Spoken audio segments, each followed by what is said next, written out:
have to do with my research area. So it's voluntary if you want to answer or not. This is an anonymous survey. If you agree to participate and answer after question number 1, which is where you accept the terms and conditions, you continue. Just to show you how it works, a first question could be, what expectations do you have for this event? And if you would like to share this with us. You can share some of your opinions, some of your ideas if you wish.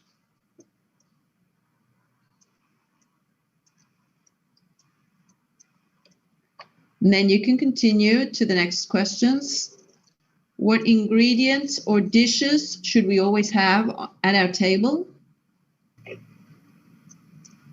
You can share some of your opinions, some of your ideas if you wish. And then you will also see some other questions which make reference to the tour that we will start right now. In this event, we talk about food systems and resilience. But why? Well, food systems involve all of us in a very complex way, and they also interrelate us regarding all the decisions we make on food and other decisions, and we participate to guide these systems in our multiple roles as consumers, educators, politicians, participants of groups. We need to look at all the opinions, and as Christina was saying, this cycle starts with a search of different points of views to be able to have a dialogue all together. We look at the experiences based on reason and science, but also those that we see through the arts, political actions, traditions that we have on the territory, with experiences accumulated by the community and that bring about thoughts and beliefs around the world. This diversity is what we need to have a common knowledge. We also understand and accept that there are many different types of understanding food, many stories, many significance, and also many interests, and also include a lot of species, emotions, and all kinds of knowledge. These stories and practices materialize every day the memory and those learnings that we have from the past. We talk about identities, values, and crises. They are also the foundations for where we make our decisions today and will determine our futures.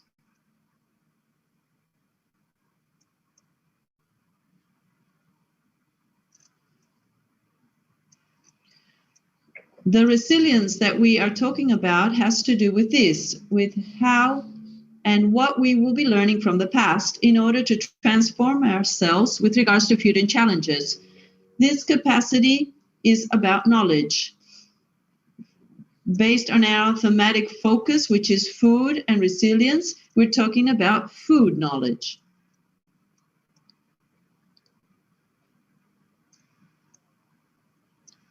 In this context, when we talk about knowledge on food, means talking about the right balance to make the decisions that we need that will be appropriate for everyone, decisions that will make sure that we have a good life in a healthy planet. But when we talk about knowledge, we have to think about many questions. For example, why should we talk about knowledge? What needs to be part of this food knowledge? Probably most of us have some kind of ideas about what this is about.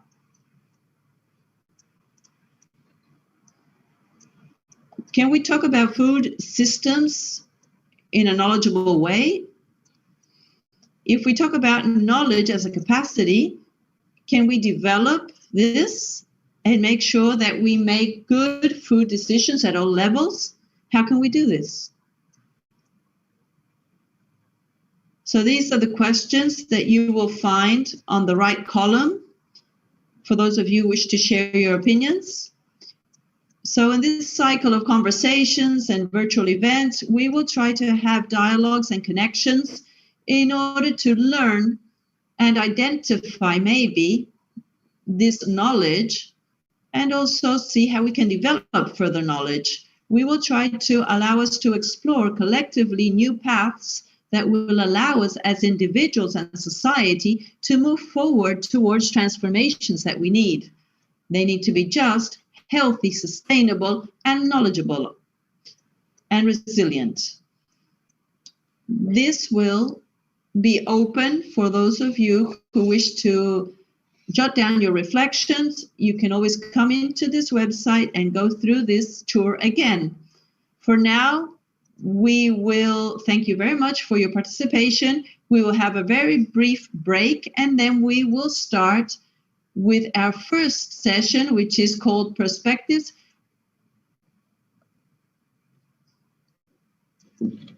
We will have a very small break, and then we will be back again. Thank you.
I also wanted to remember the social media, as I just said.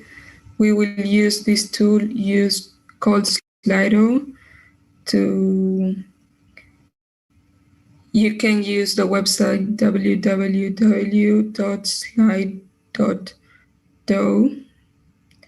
and you can enter the code 50261. You can use this channel to send comments or questions for the next session and then for the dialogues table.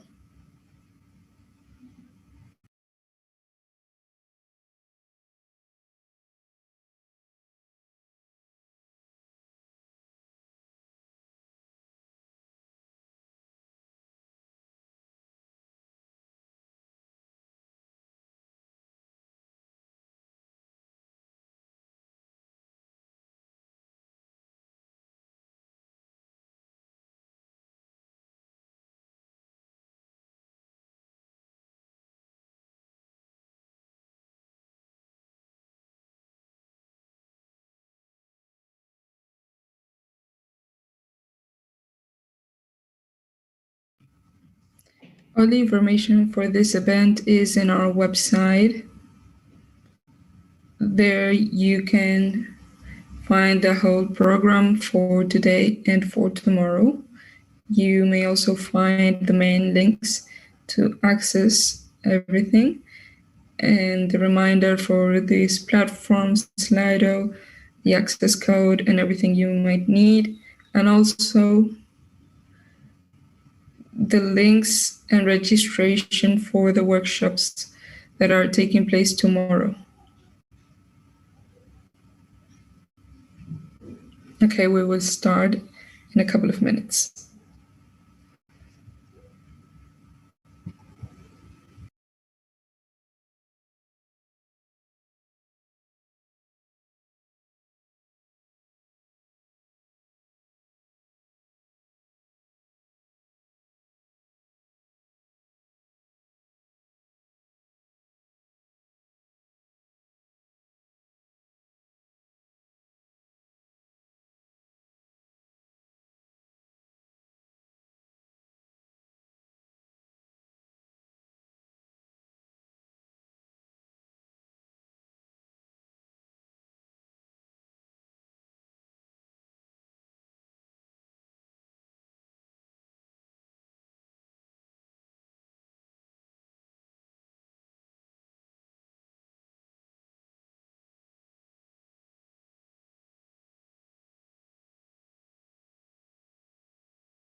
We welcome you back, and I will make some reminders. First, shortly, we will start with our first session, which is called Perspectives. But I just wanted to remind you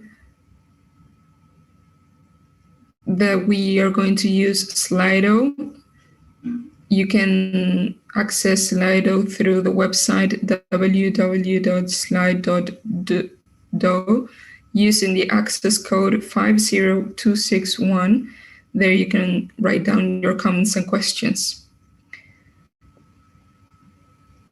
I will remember you today's agenda. First, we will start with the session of perspectives. Then we will have a short pause. Then we will start with the gallery session. Then we will have a dialogue table, and we will finish with some closing words and the invitation for tomorrow's activities. As you might see in the screen, tomorrow we have workshops starting at midday. This is a reminder for those of you who are just logging in and joining us. And if everybody's ready, let's start now with perspectives. I will now give the floor to Lisa Deutsch, who will be presenting this session.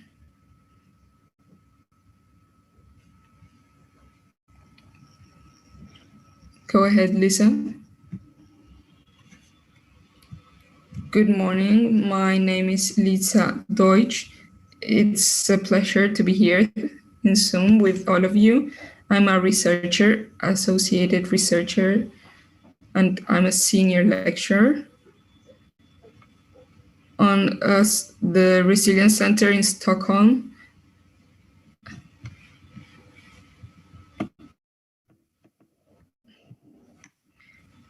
And also at the University of Stockholm. In this session, we will have presentations of the state of the art about crisis and food systems, the main challenges and opportunities from different disciplinary angles and institutional angles. We will have 4 expositions of 10 minutes each, which will have 5 minutes after each presentation open for questions from the audience. We will have Juan Rocha, who's also part of the Resilience Center of Stockholm, Esteban Yogabi, who's from the National University of San Luis in Argentina, Maria Rosa Curuchet, who's from the Food National Institute in Uruguay,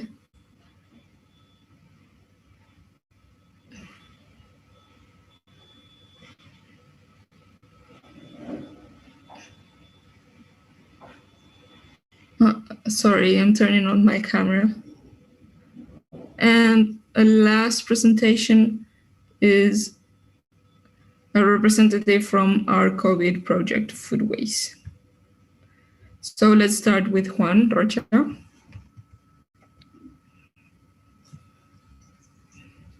Thank you, Lisa, for the introduction. Can I share my screen, please?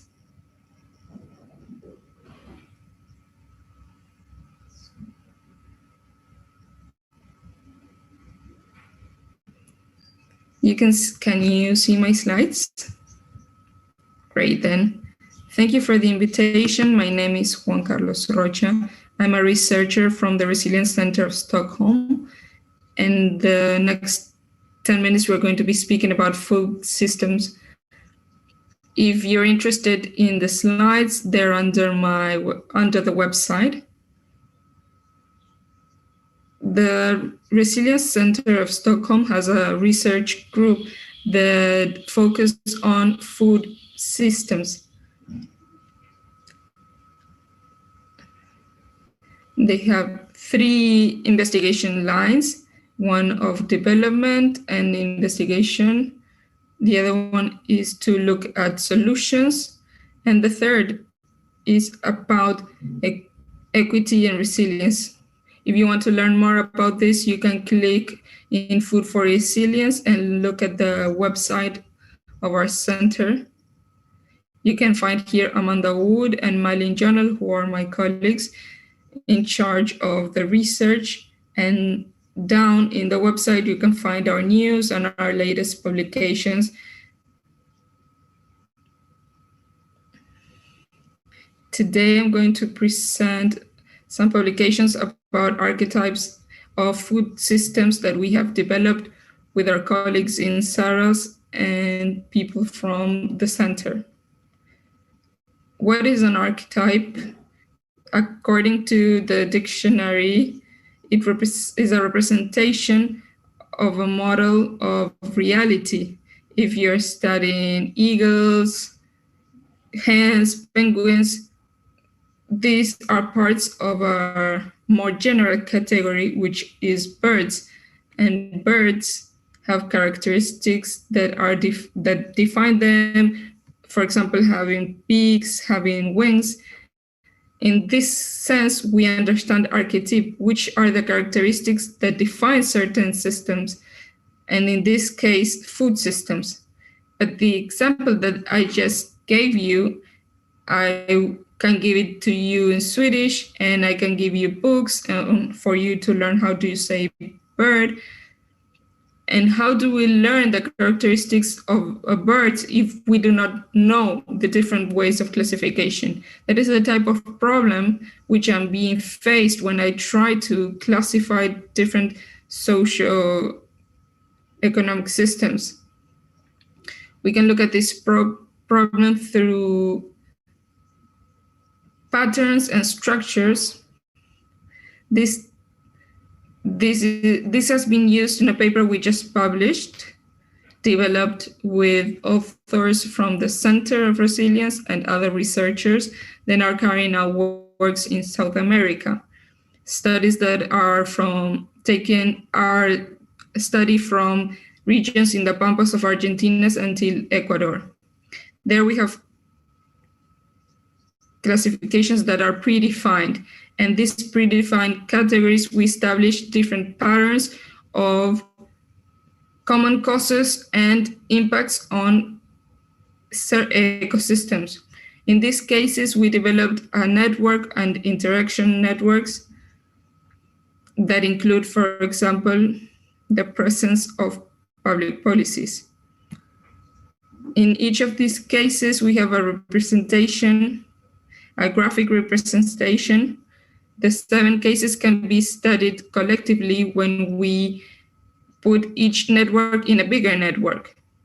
In this paper, we carried out a system that is called structural equivalence to try to understand. In this method, we understand that deforestation, international commerce, technology development, are common variables to each of those cases, despite that all the cases happen in different regions. We also found that implementation of public policies can have consequences that are not expected. For example, policies that were implemented in Uruguay, Argentina, to try to foster the development of soybean or cattle breeding had consequences which were not expected in other territories. For example, in Uruguay, where deforestation expanded, and this type of models, which are qualitative models that are based on experts' knowledge, can be complemented by other more quantitative models which uses public statistics. And this paper expresses that these studies can create a bigger database to create a comparative analysis for different changes in different places. Our second paper dealt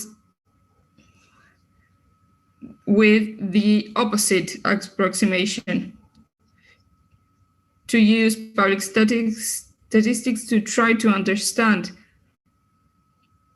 This was a study that took place in a very dry landscape, and the models predict that people in these regions will have problems in trying to ensure the food supply in the future. Also, the type of statistics that we may find in a country such as this, or in a region of the world such as this one, shows that they have over 30 crops, and the production of these crops is only shown in this part of the graph. When we have the color purple, we understand that we have a limited amount of information for this region. So if we want to apply a data-driven approach, we need to take into consideration the lack of data and how to deal with the part that we have lack of information. This was inspired by the framework of Ostrom framework, which has diverse variables which are useful to describe these systems. These variables are grouped in different dimensions, such as governance systems, the type of users, the type of resource systems, or the interactions that in this case were the crops. Inspired by this framework, we try to find public data in both countries that describe these aspects, the aspects that Ostrom suggests are important to describe these systems. We focused mainly in variables that describe the amount of cattle, for example, the cattle that each community have, or the amount of kilocalories for diverse crops. Which crops produce how much kilocalories for each political division. What we discovered is that this can be divided into 6 clusters. These subsystems are classified by the variables that Ostrom suggests, and those who better explain the variability between the groups are those that are related to the crops being produced, and other variables such as aridity and biophysical variables. In the paper, you will find much more statistic tests that explain the differences between the different groups. But the main message from this is that when you try to carry out this type of studies, you need to understand how many groups are the best amount to describe the type of data that you have available. And based on this grouping, you can analyze the different characteristics and understand which are the best variables that explain the variability. In this case, we're very interested in the type of interactions that can be done to better ensure food security. Resilience will increase in certain communities and will help with aridity problems or lack of water due to droughts. The limitations are data availability and the amount of variables that we were not able to observe, but the type of methods will improve the ability for us to replicate these studies in other areas. The problems to take into consideration can be left for the questions after my presentation, but these have to do with problems that go from structures to patterns and patterns to structures. My conclusions are that this type of comparative exercise may make it easy to discover new archetypes in systems and socio-ecological systems. We compare structures, and we also used patterns in the data to try to compare different groups in the same region of sub-Saharan Africa. You can also compare structures using the structural equivalence method, and also patterns by comparing with grouping methods. Both perspectives will allow you to explore solutions or the type of interventions that can be carried out to improve resiliences. In the South American case, we could understand which type of policies work and in which part.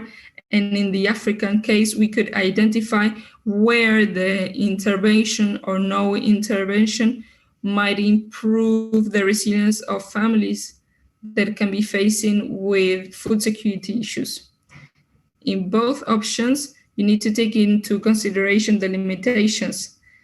In one case, it could be the lack of data, but on the other, the bias that are part of this. But thank you very much.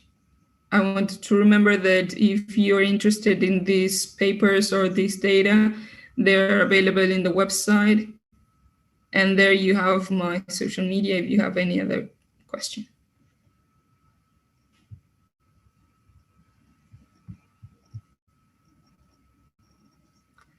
Thank you very much, Juan. Now we have a couple of minutes for questions. I will give the floor now to Lisa for her to continue.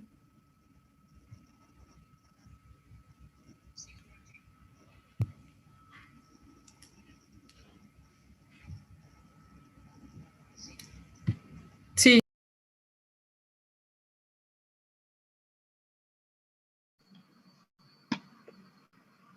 In the attributes presented by Ostrom, have you considered any evaluation? No, not in this case, because we didn't have previous knowledge on how to weigh some things above others. The analysis assumed that everything had the same importance, and also we need to keep in mind that the variables, we have variables for aspects that we didn't have information, like governance variables. So we have restrictions with regards to the available variables, and for weighting, we did not do this. We believe that everything had the same importance. And there are no trade-off analysis. We don't have any more questions.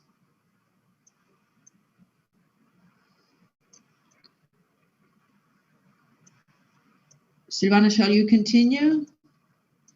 Well, maybe we can open the floor to the participants to see if they have any questions, and we can give more time to the audience to write their questions on Slido.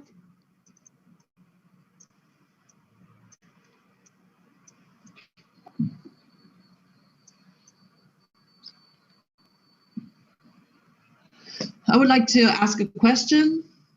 Juan, thanks for your presentation. My question is, if you need to identify the keys to coming close to food producing systems of Africa and Latin America, where are the most important differences? Where would you set your attention on, in particular in each continent? It's a very interesting question. I think that the socioeconomic characteristics and cultural characteristics of each system are very different. In Africa, we have a lot of diversity with regards to languages, and much more than we have in Latin America. Therefore, their challenges are different. Also, regarding climate, we are facing different challenges in both continents. I would like to include those social aspects and cultural diversity that we have in Africa, which we do not have as much in Latin America. And I would also like to identify the sociological gradients that we have to identify certification for SARAS. In the case of Latin America, where I think that we have different challenges. And that would be all. Thank you.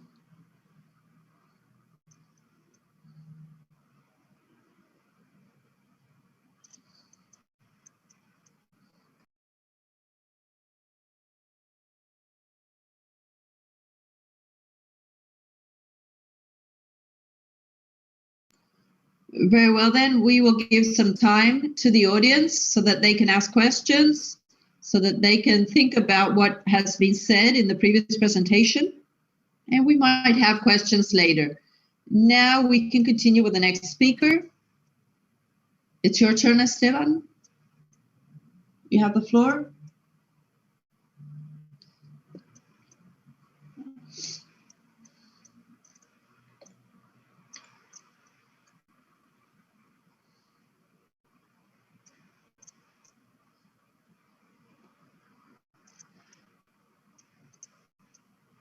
Okay, if everybody can see my screen. I'm Esteban Jovaji.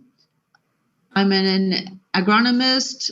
I'm speaking from San Luis in Argentina, from the dry border of the Pampas. And I work in COLICEP, which is the Research Center for Argentina. And also today, I am a director of the scientific committee of SARAS Institute, together with Jorge Marcone, who was at the beginning of our event. We are coordinating this team, which is part of SARAS. First of all, I wish to thank you all for participating as participants, as speakers, and also all the people who are organizing this, who are in the backstage, because this is the start of a whole year where we will be working very hard on food systems, how we use this. One of the big challenges that we have in our continent is that sometimes we have a whole lot of ideas, different point of views that come from around the world, and especially from the central countries, and we need to decode all that information and understand where we stand as a continent in the food system. That's why the question I asked Juan is about how we have to think as a continent with regards to the food system. And as Juan was saying, when we talk about the geography, that Burkina Faso has a very strong influence on food systems, I would like to highlight the importance of time in the history. My presentation is called Production Between Two Pandemics, because the current pandemic is an echo, a very small echo. And we had the very big pandemic of the American continent, which shaped the system that we know today, which is about how we eat and our food systems. I'm going to talk to you about the old world. I'm not talking about the new and the old world with regards to geography. I'm talking about the old world with regards to how people eat. A world where most of the people live exclusively of their crops. The food and the people do not go very far. They are born and they die very close by. That old world exists today, still in our continent, of many people who eat of their harvests. And also, this is more obvious in the African continent. If you compare the map of the density of crops and the density of population in the African continent, with these two images, you will see that it's very good, because where you have a lot of crops, you will see a lot of people. Where you have a lot of people, you have a lot of crops. And this connection, which is very strong of the people with the land, is very clear in this continent. However, in the New World,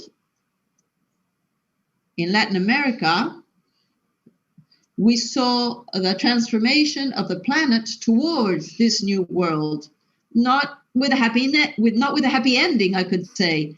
It's a world where a whole lot of part is feeding others. Here in this new world, we cannot explain why America is in this new role of feeding others.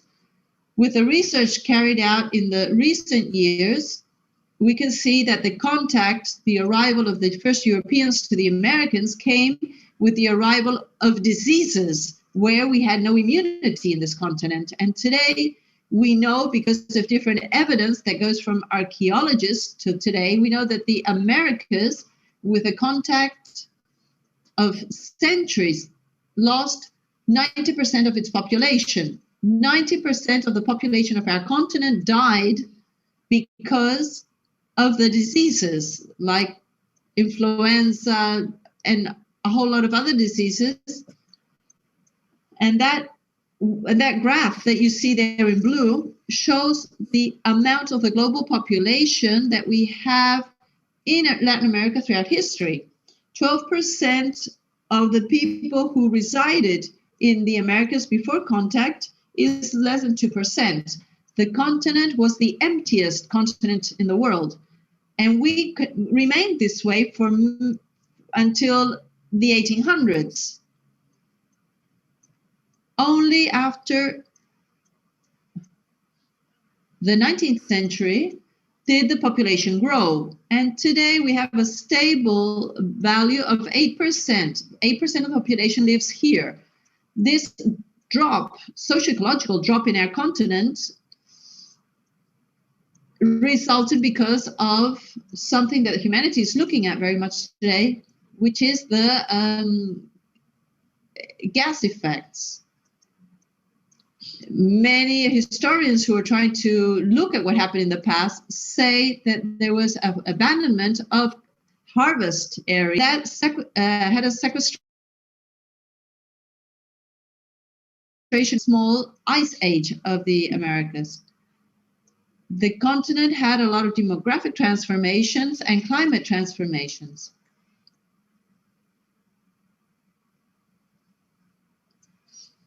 This new world gave way to what I call a funnel, an exporting funnel, which is a territory that produces to export to other areas, distant areas, and is exposed to a whole lot of intercontinental workers and also goods and capital.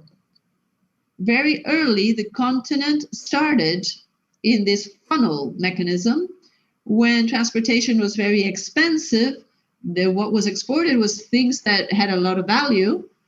And looking at the Rio de la Plata or the Pampas areas, we saw the participation of more complex circuits like transportation of sugar as a very valuable good and very, very valuable good to Europe, and the need to maintain that production with slaves in the Americas, and also the need for those slaves to survive also and reproduce. And for that, we needed proteins. And Latin America was offering salted protein, which was salted meat, and they fed that triangle where people, not because they were willing to do this, but there was a lot of movement of capital. This agro-exporting funnel transformed, and today when we still have a very small population, in the participation of the global, with regards to the global participation of people, we see that fossil energy transformed carbon in the land again, and this allowed cheaper transportation of the goods. We had ships and also trains. So there we see how the production of the Pampa starts also with agriculture. There's not only livestock, but now there was also agriculture. And now we see the immigration of Europeans. And we have the movement of people around the world. The largest movement of people of the world started arriving from 1850 onwards to our land. That's how Argentina and Uruguay went to 30% of the population who were immigrants, something that never occurred again. The salaries of 1920 in Uruguay were like those of Switzerland and England at the time. In the 1900s, we can say that this changed. This continent that was importing bread and wheat started exporting more than it imported and started producing bread here. The transformation of the funnel continued, and today the price of grains has lowered very much. The grain is very cheap. This allows us to feed animals with the grains that we could eat as humans. The two biggest grains were wheat and soy. In the purple, we can see agricultural lands used to produce food for animals and not humans. We also have some farms that produce food for people. Africa and India are in purple, and Europe and is also producing food for animals. Here, if we look at all the human biomass and all the animal that we eat and wild animals, it has about 40 for fauna, 450, and 3 times more for us, the animals that we eat. That's the biomass that we have in this planet within the different groups of animals, and the grains that are making sustainable that proportion. This is changing the Americans. We are living great changes. This map shows Argentina, Paraguay, and Brazil, the most productive areas. Then we have Patagonia, which is not as important for agricultural production. And we also see the trends of the last 15 years. In blue, we can see places that lose livestock and win agriculture. In orange, we see where there is more livestock. And as you can see, we have 3 big syndromes in our land. One is more livestock in land where we had more nature before. Also, how livestock is moving towards agriculture. We have a very big growth of production. And something new, which is what we see in green in the center-south of Brazil, which is the appearance of new harvests for our area, which is eucalyptus and other forestry. In these 15 years, we produce more meat and 50% more grain. And these harvests, that new harvests, are making us to produce double what we used to produce before. And we're also having pulp mills. We have 5 times more pulp mills today. Most part of these products are for exports. And to close, how has the pandemic changed our vision of food?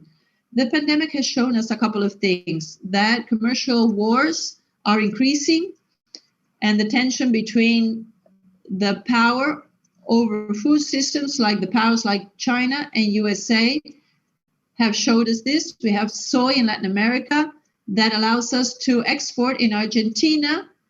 Argentina doesn't meet the standards of protein that is needed. They give facilities to Brazil. And the pandemic showed that we will continue to have commercial wars in the future. It also showed us that the flow of food will not stop. On the 10th of June, when we were in lockdown, soy did not stop the exports. The pandemic also showed us that this world of greenhouse effect is not stopping. We continue with the emissions. And something that I forgot to say is that Latin America continues to have land as the main provider of greenhouse effect emissions. Globalization that we had in the planet has Latin America as the main actor, and we created this funnel that is not stopping. Every time we export more land and more sea because of the products that we export. What do we want to do with our land in this continent, with its contribution to the people? That depends on our decisions on the global trade and the role that we put into the mitigation of greenhouse effects. This is something that we are seeing very closely now with the pandemic, and see if we can change all of this and of our diet. This seems to be like an experiment to see how these things change because of the disturbances that we are seeing. And with this, I can finish. If you like, we can have some questions.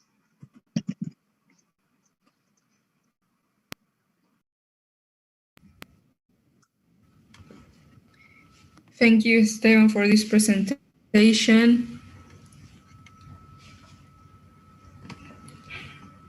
I now give the floor to Lisa. I think we have some questions. Yes, thank you, Esteban, for history. I'm looking for the questions here. Impressive, Esteban. If the human population continues to grow and have, what role do you expect from America in the production of food? I think that the demographic is some of the most certain things for the future. It's clear that we are a continent that has a lot of land and resources and relatively few people. How is the planet going to decide how they will divide the resources? I do not have any idea about this, but we have more resources than others, and we need to be smart and try to be fair with us and the rest of the world and try to be able to negotiate this correctly. Okay, I will continue with another question. COVID might open a new change in the mindset regarding the importance of the land in producing food? Yes, I do not have an answer for this, but my feeling is that COVID is bringing about changes that will accelerate the funnel in a continent which is very urban. We have a need to reconnect with the land. But our continent is going on the opposite side path. When we speak about Uruguay, the exportation is not stopping, and COVID only accelerated this phenomenon. Is it truth that some of us are making more bread at home, or maybe we are just exceptions, and the growth of automatization and virtualization of things is going on?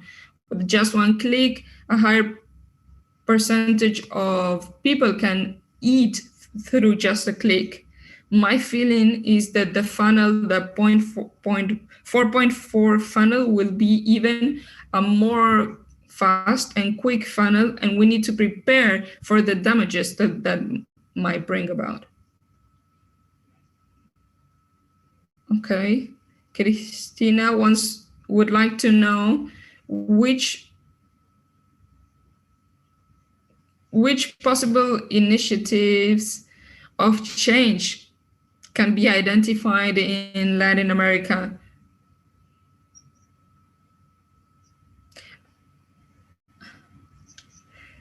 Yes, the initiatives come from different places, and we can talk about this later.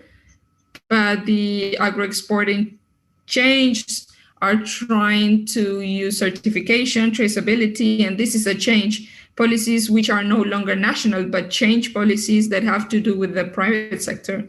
This is something that is coming very strong. And on the other hand, we have conflicts regarding how we use the land, demand of urban population that likes better the rural areas, and they claim for a different territorial division. These two changes, the big changes and the territory, brings about discussions and therefore political changes that we need to take into account.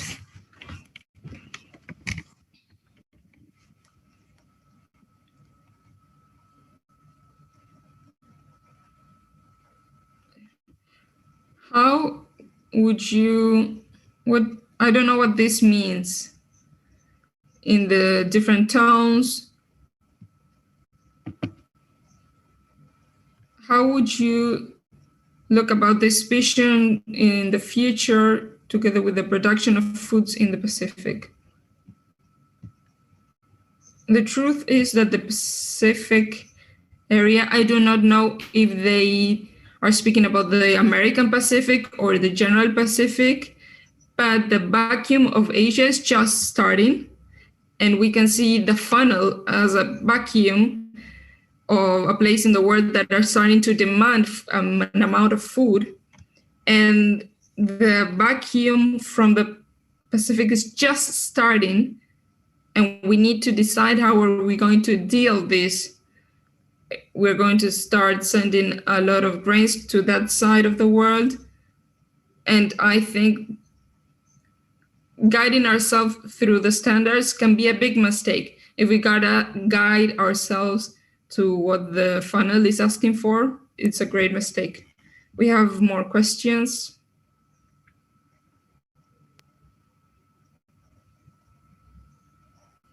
Maybe you can look at those questions a bit later because we need to continue.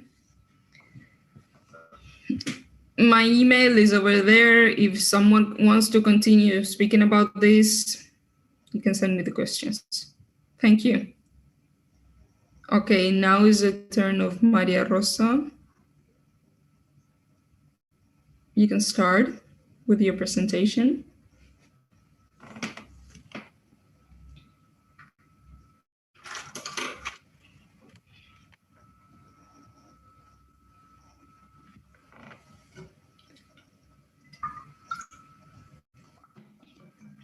Good morning. Thank you for this invitation. For me, it's a privilege to have these few minutes to share with you. And I will speak about our workplace and the answers towards the pandemic. And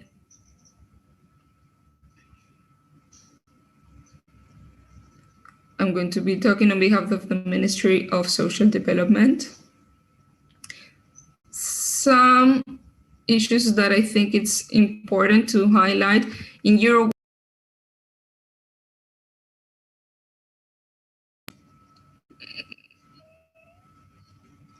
So there were some reports published on the last year regarding 2018 and 2019. And we felt that a great percentage of the population was dealing with hunger, and we saw a great worsening of,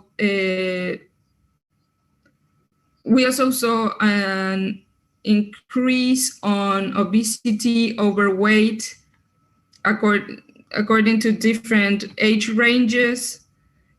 In adults, it's over 64%. In Uruguay, the prevalence of malnutrition in all of its forms is still a problem.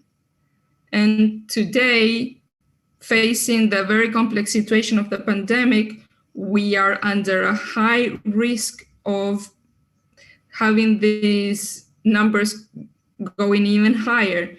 We know that the food security has gone up. We do not have a full study, but some partial studies, but the proportion of population that is under food insecurity is very high, and therefore the risks that we have is very high.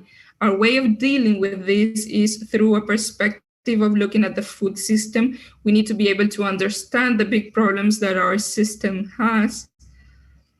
And by understanding the three big components, the change of supplies, the food environments, and the behavior of consumers, and how these will determine the quality of the diet and the results over the state of health and nutrition, and therefore also the social repercussions, economic and environmental repercussions this might have.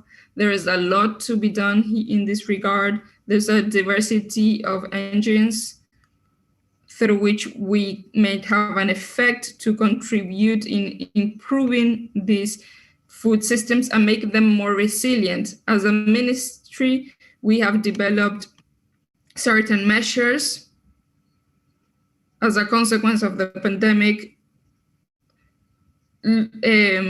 embraces a population of over 1,100,000 people. We have made a total investment in 2020 of 4,532 million of pesos. These were given to in monetary transfers, and the rest of it were used for programs of food assistance. We also received donations of food, and this was a historic record, around 18 million pesos in food, which were donated. And we established and developed a protocol and a web page. We were very worried about the quality of the food that was donated, to whom this was given to. We promoted donators to give food that were possible to cook, and things that we needed. In this regard, we protected the youngest population to try to avoid problems with malnutrition, and we established a protocol. In 2020, these measures for the first quarter of 2020-2021, our national system, during the four first months of the pandemic, we dealt with these, and we fed over 25,000 people a day. And during the first months of this year, we continued with these measures. We're still developing strategies that take into account 1,372 million people. These measures were, we use assistance, family assistance, and equity plans, and we maintain the transfers. We use this for buying food. On the other hand, in this quarter, we used 17 million pesos to give for different food supplying centers by providing over 240,000 dishes to people. And this is in the area of Montevideo and also Salto, which are the regions with the majority of the malnutrition. Other aspect that we tried to develop was to strengthen everything that has to do with public purchases regarding family production and fishing. We buy directly to family productions, and we try to buy and cover all the north of the country by buying vegetables, fruits, honey, eggs, and fish, which are bought directly from family businesses. And in Canelones, we buy vegetables, fruits, and milk and honey for the population. Also, at a national level, we are buying honey to distribute to all the services, which are around 600 services in the territory. We are working to broaden territories, to try to include new regions and new areas. This is something that we are working with the ministry, where they prepare the producers and they enter them to the system, and then we incorporate them as providers in our programs. On the other hand, something that is very important is try to create consumers which are more responsible and more committed and more informed. And we have developed certain guidelines in which a lot of the methodologies that we had been applying pre-pandemic are now very limited.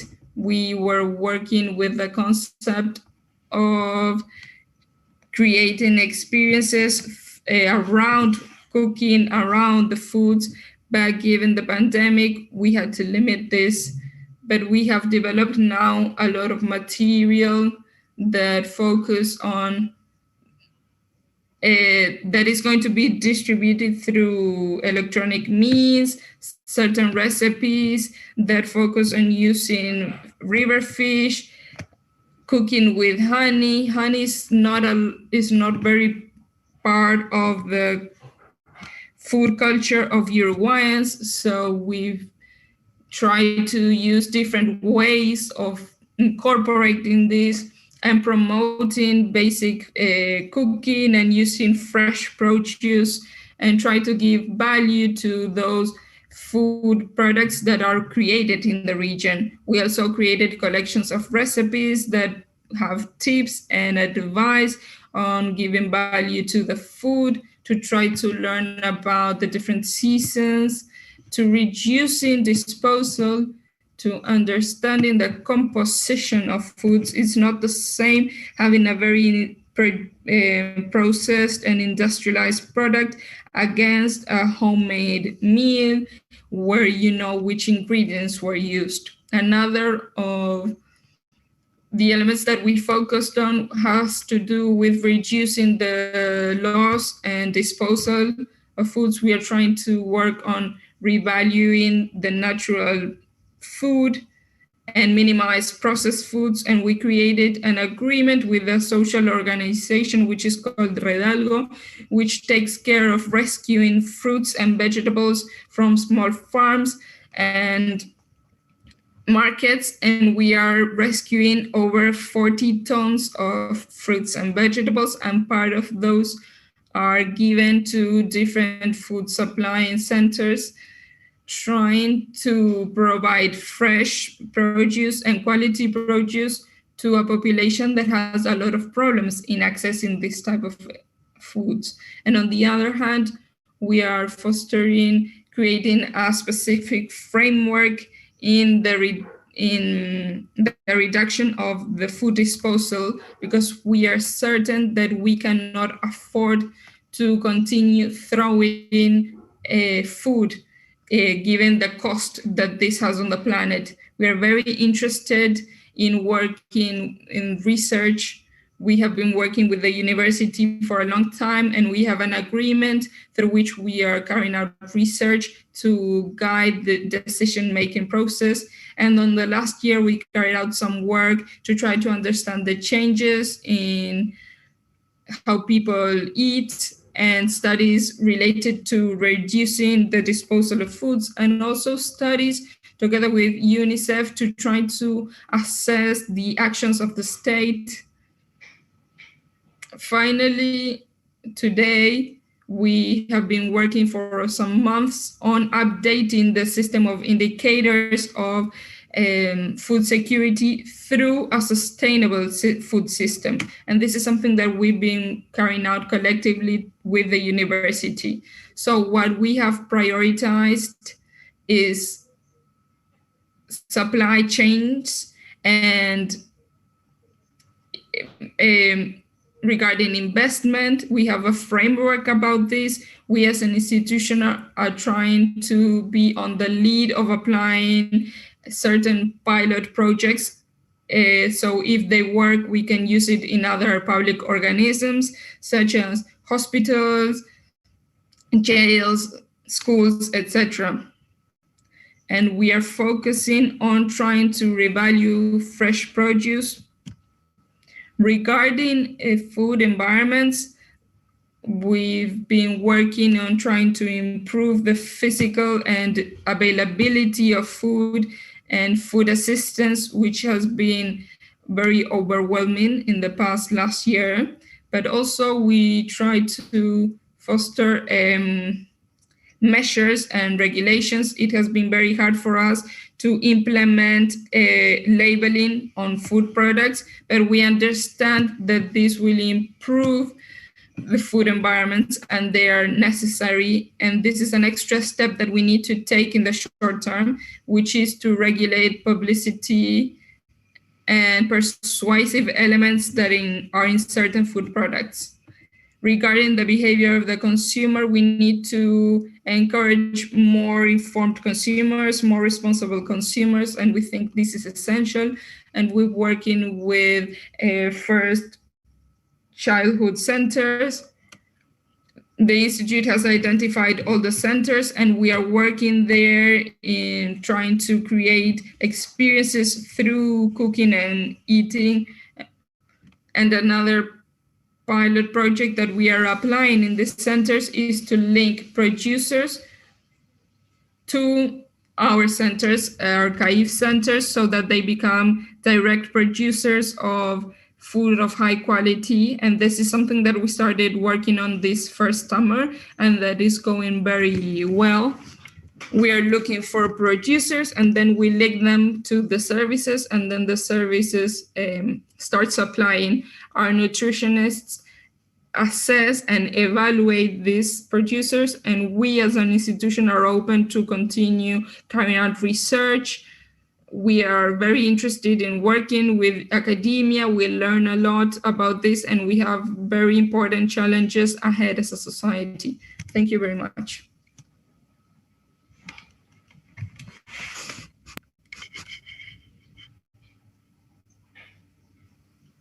Thank you, Maria Rosa, for updating us with regards to what's being done at MIDES. Now, I will give the floor to Lisa for the Q&A session. Thank you. Thank you, Maria Rosa. Thank you for updating us with regards to the situation in Uruguay. I think honey is a very interesting example. It's becoming very popular now in Sweden also. The bees and honey are very good. They're protectors of our environment, and we need to value them more. We're working very hard on making sure that we can value this. It's not all about honey, but it has a very high potential because it's also good for our environment. We need to take care of our bees. Yes, are there any questions here? Nestor is saying thank you very much for your presentation. How do you value the processes of self-organizing in society with regards to the popular food? Uruguay has a network of assisting people with food. It's called OSHAS. It's very interesting. It comes from civil society. It was the response to the pandemic. We have neighbors with a lot of solidarity who started feeding people. We had 500 of these food pans being cooked for people. We have been strengthening other strategies so that we do not have to push neighbors so much in helping others. But this is something that's happening in our country, and that's why last year, at the end of last year, we decided to support this effort,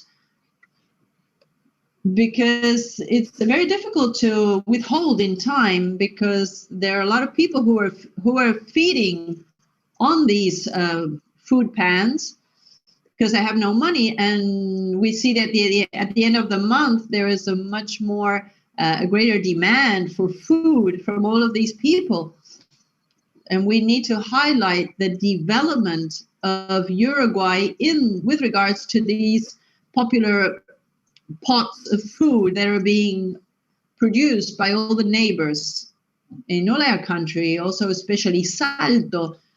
We have this happening in all our territory. Thank you. Jorge says thank you. He has a question. I'm surprised to see that we can have so much honey, but also the resistance of people to introduce honey into their diets. Yes, that's something that is very difficult for us. We've just finished this month in March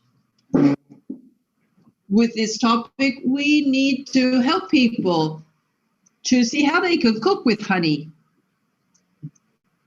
We were thinking about giving cooking classes with showing how they can value other food and honey in particular, so groups can start to understand how valuable this is. And they have to see how the state buys honey. The fact that the government started buying honey from small farmers was something very important, because it's showing the population the value that we give to this element. As humans, we have forgotten how to eat with homemade food. We are just opening packages, eating fast food, and we need to go back to homemade food. That's one of our main lines of work in the past 2 or 3 years. We now understand that sustainability of food systems has to do with giving more value to the food culture, the local culture of cooking. And I think that honey is a natural element that we need to value. And we need to find ways of including honey in our diets. Of course, in controlled amounts, but we need to use it to substitute sugar. Thank you.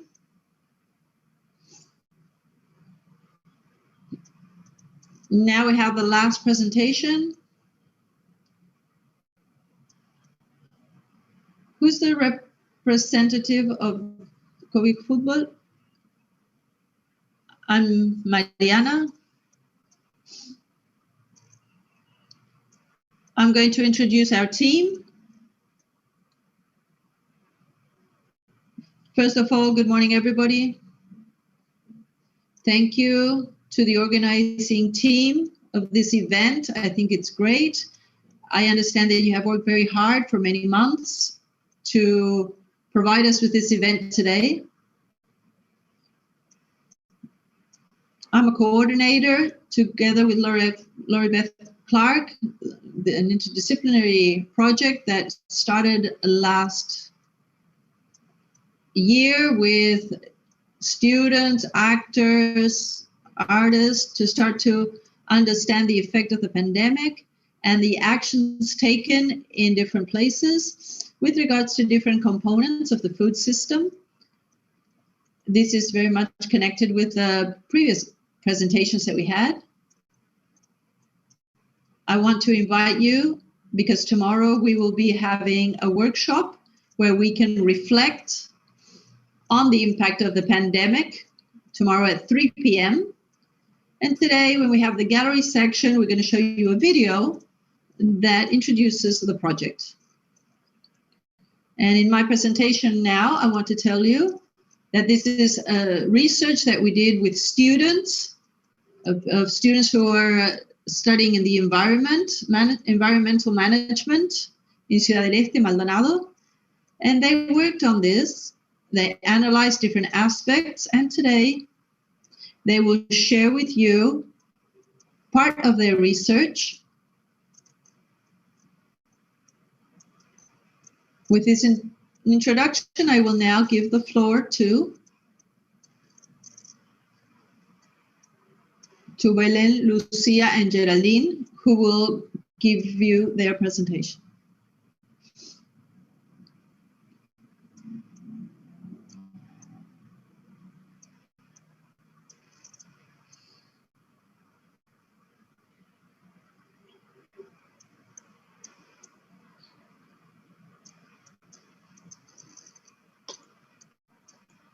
Good morning, everybody.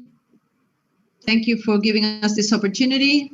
We are students of environmental management at the university. This is the impact of the pandemic on the food systems in Uruguay.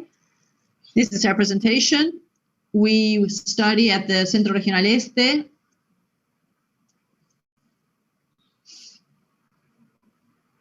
We started in December 2019 with the first cases of COVID-19 in Guam, China.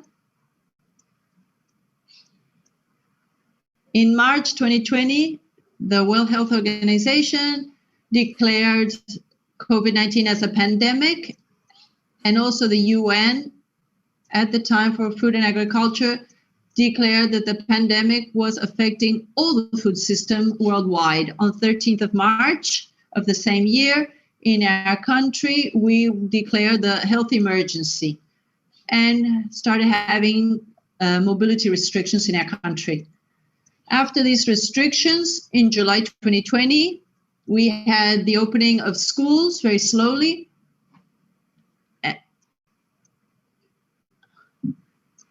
Because of the health crisis of COVID-19, we have a socioeconomic crisis, which is a result of this situation.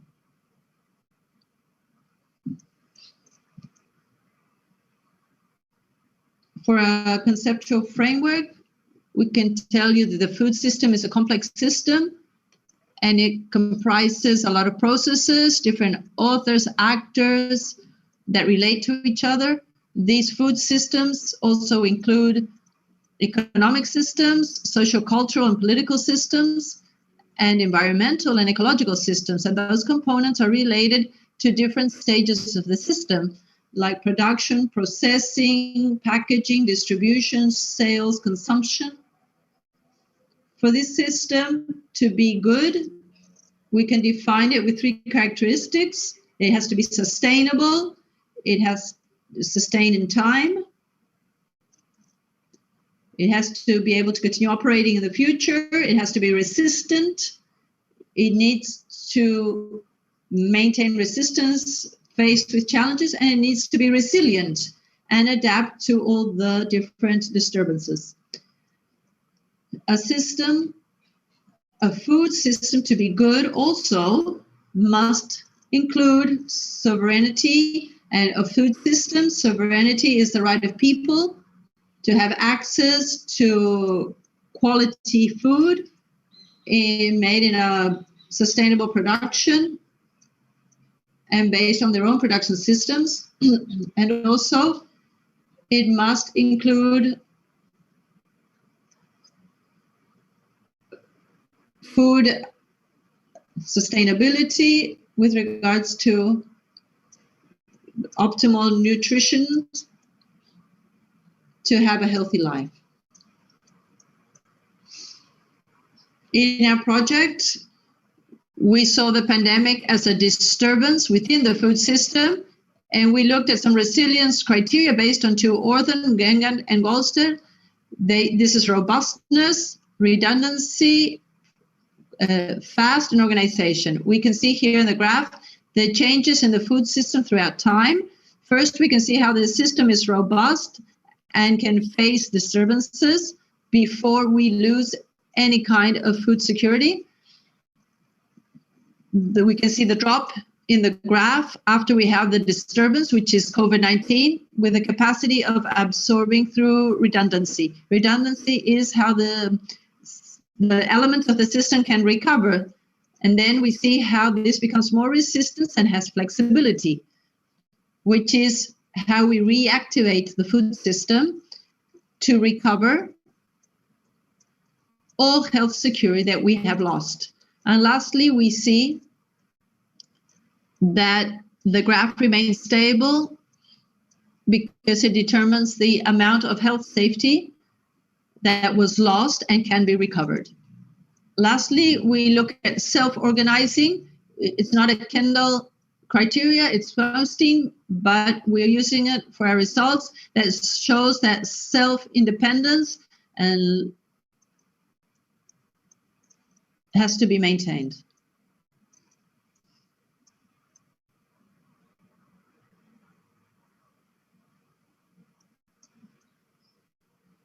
As a general objective, we try to analyze some components of the food system because of COVID-19. And we have three main objectives. First was to assess the changes with regards to health safety. Second, to identify resilient aspects of the different stages of the food system. And third, we identified environmental aspects that have to do with distribution and production because of the pandemic. We're going to focus on the second objective, which is the resilience of the system. As a methodology, we looked for press articles and official papers. We also made interviews to different references in the distribution of food systems in Mercado Modelo, and also the ollas populares, the food pots for the people. We had semi-structured and structured interviews with regards to food. We did this online. We had 63 answers, and we disseminated the answers on social networks. We also looked at resilience indicators based on the authors Tender and Wallstein, which we use for our results. Because of our results, we can find that in the food production system, we can find some examples of vulnerability and also resilience and resistant aspects. Because of the answers we obtained, we understood that for many producers, the COVID-19 was not causing great changes, but we find some producers who are saying that they are having changes, and the changes had to do with price rises, and also there was a change in the demands of consumers, and also in the way that the products were sold. These preliminary findings showed us that the production of food has been affected, and it has to do with people in different ways. It's not the same for conventional producers than for agroecological producers. The agroecology producers have a greater perception that this crisis could give us opportunities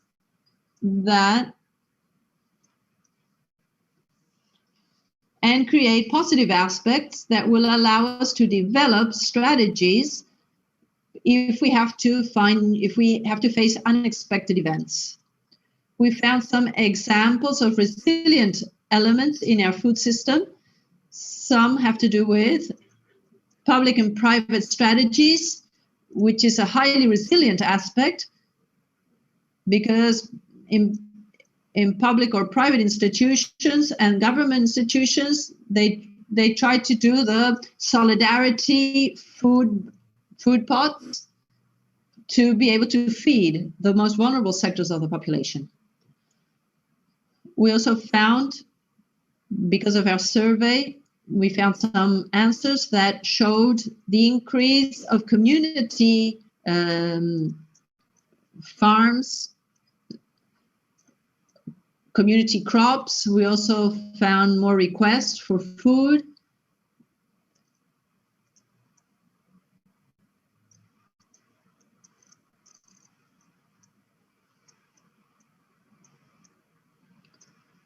Also, in the sales of product, we found strategies for home delivery of food.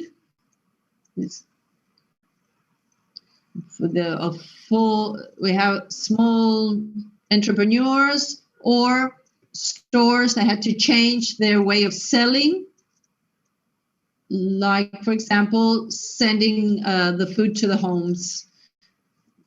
Big supermarkets weren't greatly affected by the pandemic, but they also had to change some marketing strategies in order to sustain consumption, giving benefits to the most vulnerable populations, or other kinds of strategies to promote their products.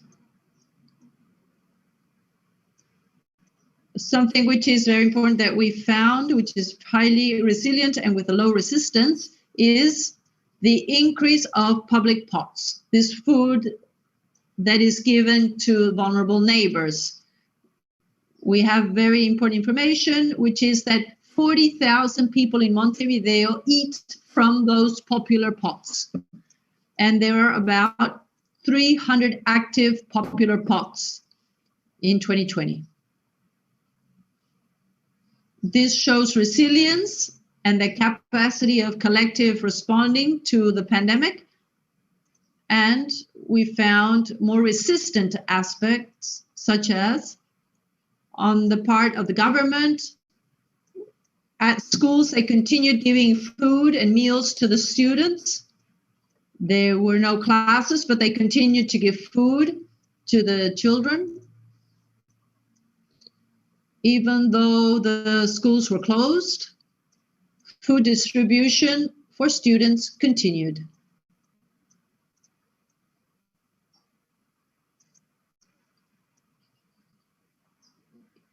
Here we have some resilient criteria, which we mentioned.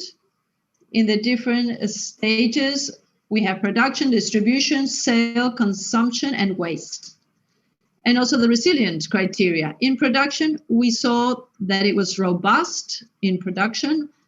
We had characteristics such as sheep production. We also had fishery. Its work was affected because of mobility restrictions and also that prices lowered. The producers answered in our surveys that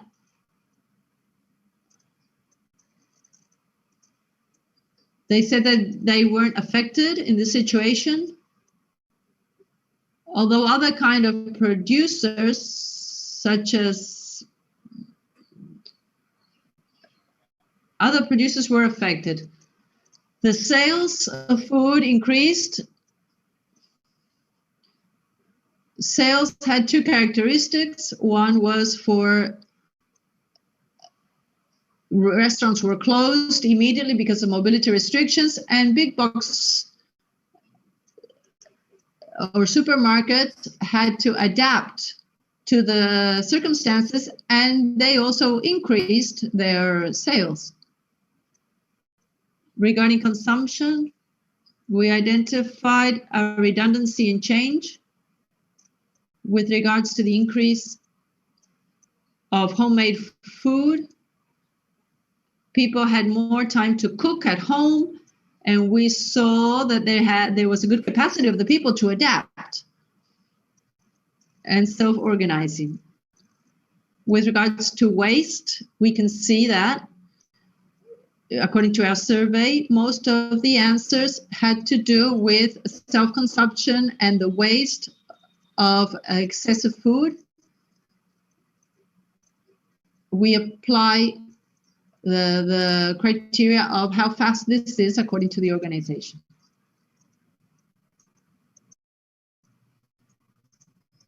Some of our preliminary conclusions from our findings is that there are weaknesses in many components of the food system, and there are also some strengths in other aspects. The difficulties to have access to food because of socio-economical vulnerable groups or because of the pandemic. We also saw a lot of health insecurity for the most vulnerable populations. We also saw changes in sales practices and in consumption of food, especially in the first months of the pandemic. And we see resiliency in public and private and collective and individual groups with regards to the popular pots. We also saw resistant aspects in the production and distribution of food, as we said before.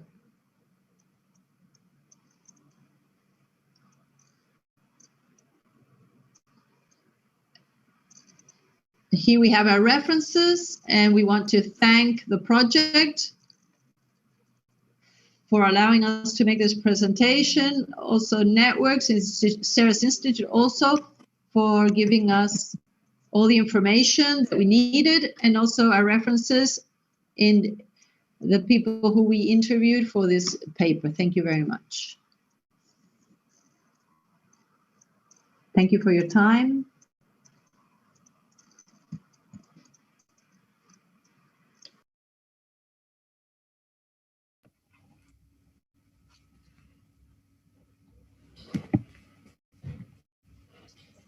Thank you to the project. We're almost on the closing time of this session. Maybe you had the time for one question. Yes, we have a question from Nestor. It was a great contribution. The observed proposals are sustainable in time, considering the possibility considering that 2021 might be similar to 2020. The proposals in the general project, we thought about possible scenarios to try to think what might happen if many of these strategies continued, but we do not have the only possible scenario, some possible changes that might happen in food security and also towards agroecology. Yes, maybe there might be other changes regarding food security, but yes, we evaluated that promoting agroecology might bring about changes. Thank you.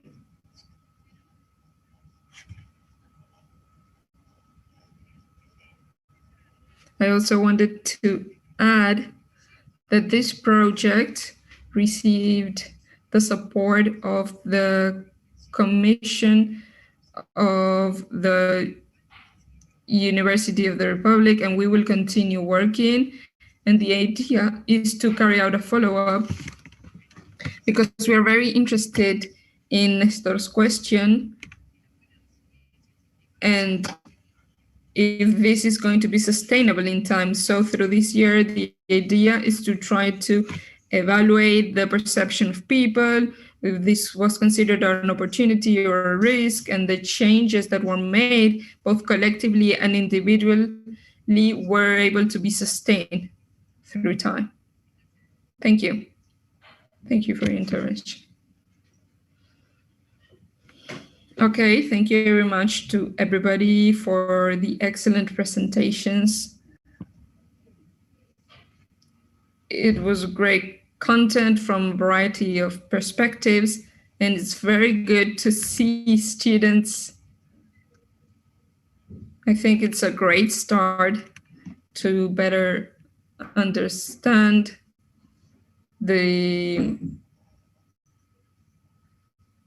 our food systems. Silvana? Yes, I support what you just said, Lisa, and I wanted to remind you that we are going to start the following session in 1 minute. We are not going to have a break that we had expected because we went over time. We will have only 1 minute, but I just wanted to remind you that we have a lot of questions that came through Slido. You can continue sending questions, and people who gave their presentations started already answering those questions that came in through the morning. I know that this is a very broad subject and such a short event does not give us the margin to go into details, but all of these questions are on the table, and we will continue going through these subjects and these questions not only tomorrow and today, but in our future virtual events to come. So I just wanted to thank to all the presenters and to remind you that our following session that will start very shortly is titled Gallery, and we will have Mauricio as a presenter, who's also part of the team, and we will get to know some of the projects. So I will be giving the floor now.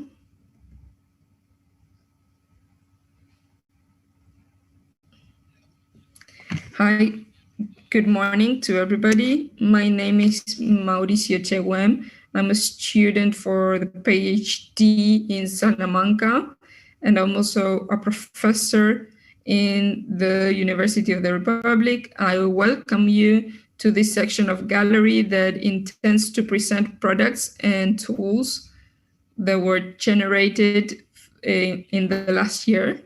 And let's start. The idea in this session is presenting tools and products that were generated in the projects related to this cycle of food. And we are going to focus on 3, but you will be able to access another list that is on our website. The 3 groups are Fluid Y, Global Alimentario, Collective Cooking, and COVID Food Waste.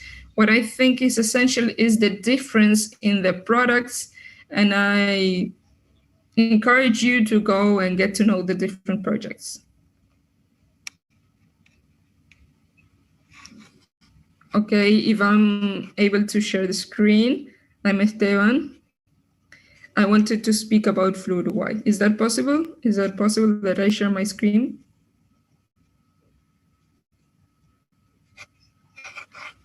Please tell me if you're able to see. Yes. Okay, you have the link to our website. Fluid Y is a tool, a visual tool, which we're working with a great group of people that includes Lisa, Matilda, Silvana, who's providing us a very visual framework, which is very interesting. Also, Ignacio, but a very group of people that will continue to grow after this presentation. And what we're looking to is disregard of the funnel and to be able to represent this and have a bigger of the role of the country, to be able to discuss this and the political aspects that goes behind the economy of export. We think that with a better understanding of this reality will allow us to have better discussions for the whole society. This is just an image of yesterday, all the ships that are in the ocean, specifically the red ones, which are tanks, and the ones that transport cargo, which are the green ones. We are in an area with a lot of activity. From 2000 onwards, we had a great change in the volume of value of what is crossing the different borders, almost the double in volume and triple in value. It continues growing, while other aspects of international commerce are slowing down. And this raises questions. Do we need to export more products? Which ones? In which markets? Is it important to have internal consumerism? What and who loses and wins through exportation? What happens to the environment? How are the agro-exportation systems supposed to be like? We do not have answers, but we trust that the first thing to do is to understand where we're standing. And in this regard, we focused on 5 products of agro-exportation, which represent 2/3 of everything that we export, which are the fishing, paper, meat, soy, and rice. And for each of those chains or those products, what we have are maps that illustrate the zones and the areas that intervene in the production, very distributed such as meat and very concentrated such as rice, the routes through which those products travel, and how are they distributed in the whole world. We use information that is already organized by other institutions, but we also take advantage of the experts' knowledge that are being formed to give certain messages that we think are very essential. This allows us to talk about certain things. Numbers are very boring. And thanks to Silvana, we can look at them a bit more interesting way. But these changes sum up to the domestic consumerism,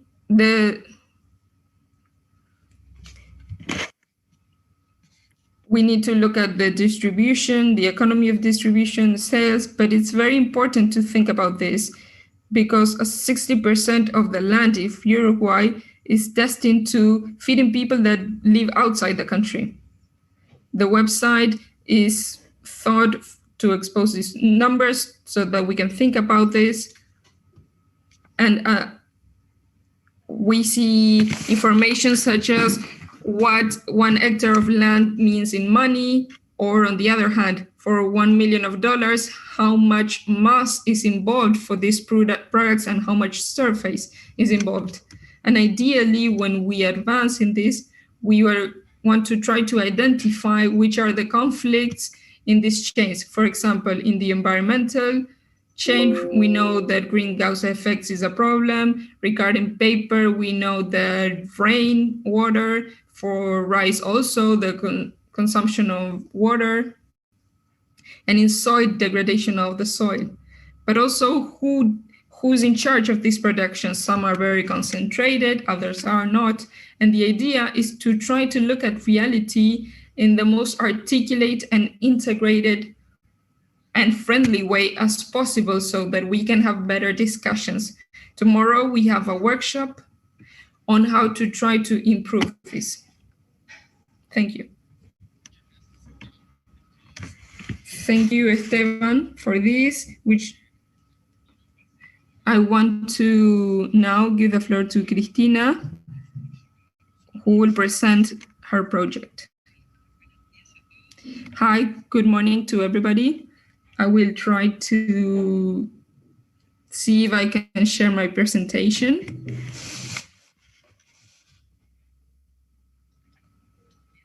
Can you see it?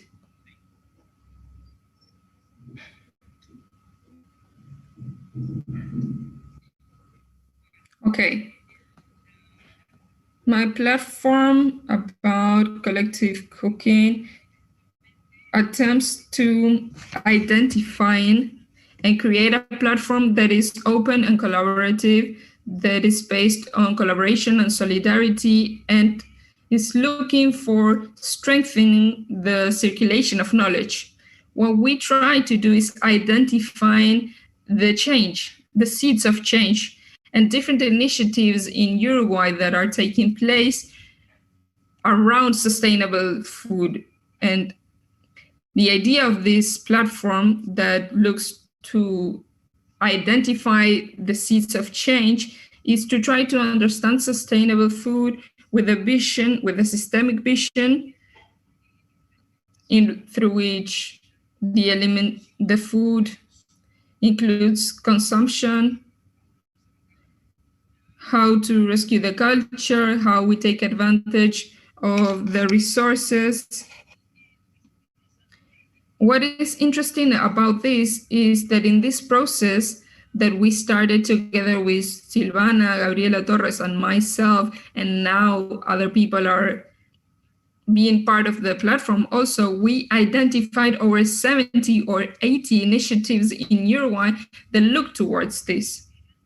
I think the biggest challenge here is how we create community, how these seeds for change can lead to a process of transformation. And therefore, it's necessary to connect these spaces and to be able to carry out the workshop that we will have tomorrow with the goal of looking at how we can link these different initiatives that sometimes have different perspectives, different versions, and sometimes even different values, but all of them are orientated towards a process of change and transformation, both in how they're being produced, on how they're consumed, and food are consumed, and also trying to look for a change in the eating patterns. And what we identify is that all of these initiatives are very fragmented and are not connected between themselves. So the ability of being able to transform is how we create these spaces of community around all of these initiatives So therefore, I think it's a big challenge that we are going to start tomorrow, and that we will continue on the events to come to try to create this community space in which the different actors are able to connect between each other, and therefore it could be used by other projects and other projects from SARAS. So this is this initiative that is looking for a lot. We have compost initiatives. It's extremely interesting to see all the perspectives of initiatives that are carried out by young people, of collective gardens, initiatives that come from the states or different groups of people. But it's very important to create synergy between all of these initiatives so that they are able to have a bigger impact on the transformation. Thank you very much.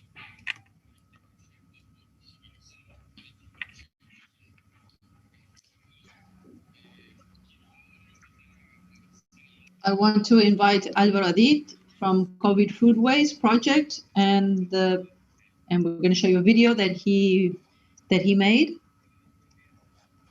Good morning. I'm going to be very brief because the video is self-explanatory about COVID food waste. This was done trying to talk about how we created this group and what our objectives are. So let's watch the video, which will be much better than what I can say.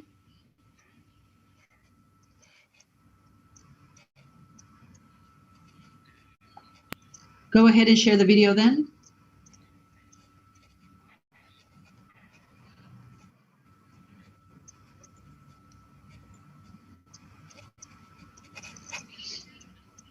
Finally, the World Health Organization has declared COVID-19 as a pandemic. Attention, the World Health Organization has just declared a pandemic, COVID-19. COVID-19 has been declared a pandemic. When all of this started, I was in Gambia with my daughter Alma. We were dancing.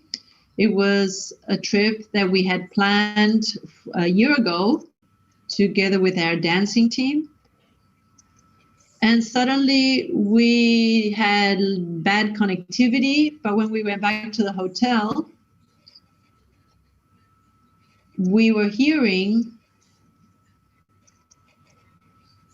people talking about this new virus from China. And the World Health Organization declared that this was a pandemic.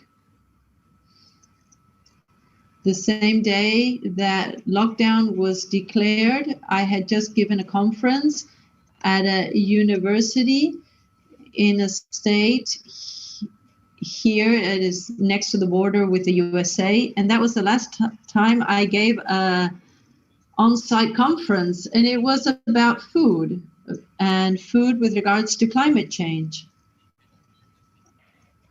I had a particular situation. I was in Spain at the time of lockdown. 1 week before that Friday, I got a message from Italy, from Torino, saying that the disease was spreading, that I had to go to the supermarket very quickly to buy food.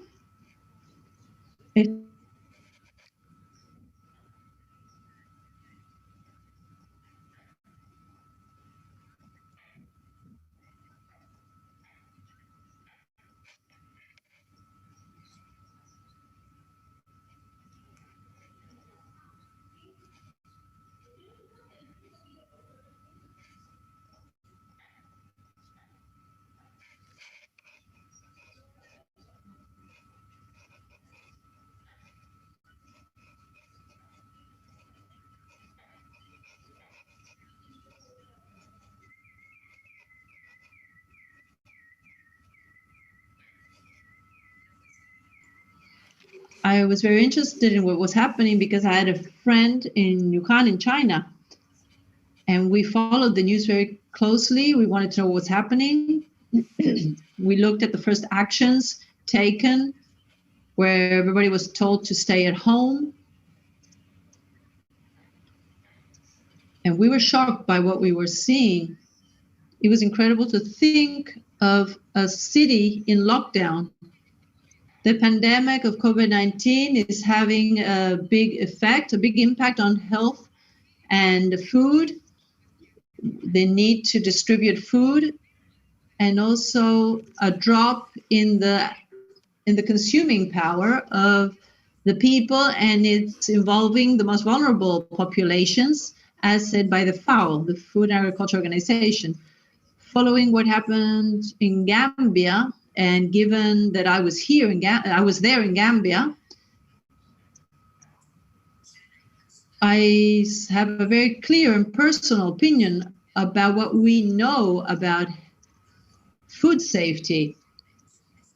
We have seen millions and millions of people, especially children, who have lost their food security. The first measures, actions of the people were to raid the supermarkets, go fly to the supermarkets and buy everything they could find. The consequences were immediate.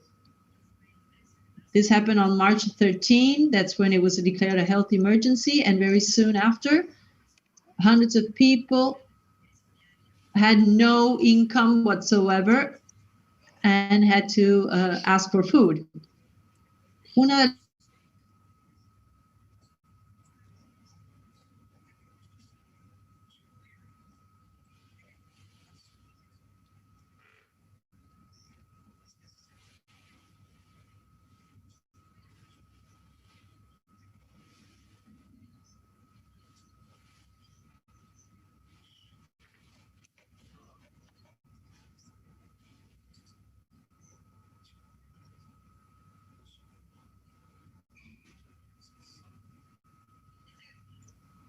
This group of researchers that are working on this project, we had already been discussing and thinking about the food system in different places.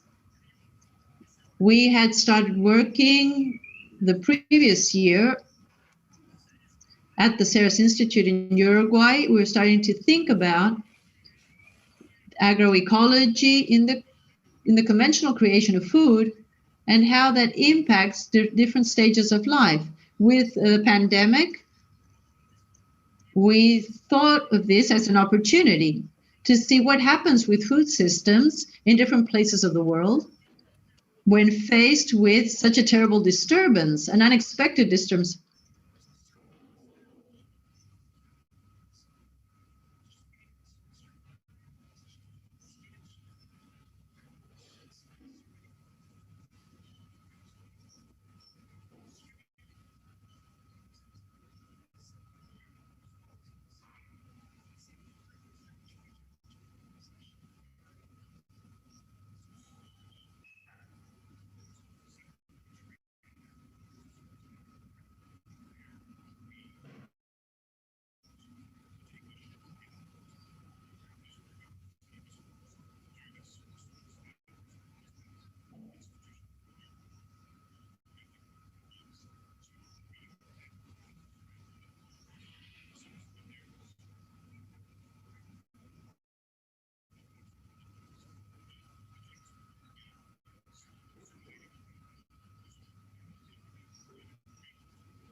The lack of essential services, essential products, and ultra-processed articles at the supermarkets created a barrier or a problem of uncertainty. But it's also true that for many people, it was an opportunity to cook better, to look at food in a different way.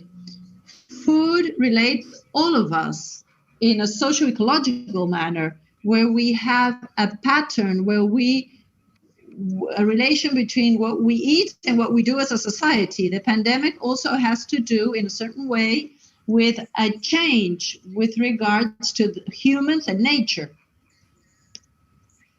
with a high frequency and in contacts, urbanization, the fact that we have livestock in tropical forests. And that is why I consider that in this context of global climate change that we are facing, we have the greatest challenges that we've ever seen in humanity. I think that technical solutions are very important. Technology will help us to have a good Anthropocene, to solve in a certain way the big problems that we're seeing with climate change. However, the big solutions, the solutions that will really change our planet towards a more sustainable structure, will not come out of a lab or a workshop. They will come out of a kitchen.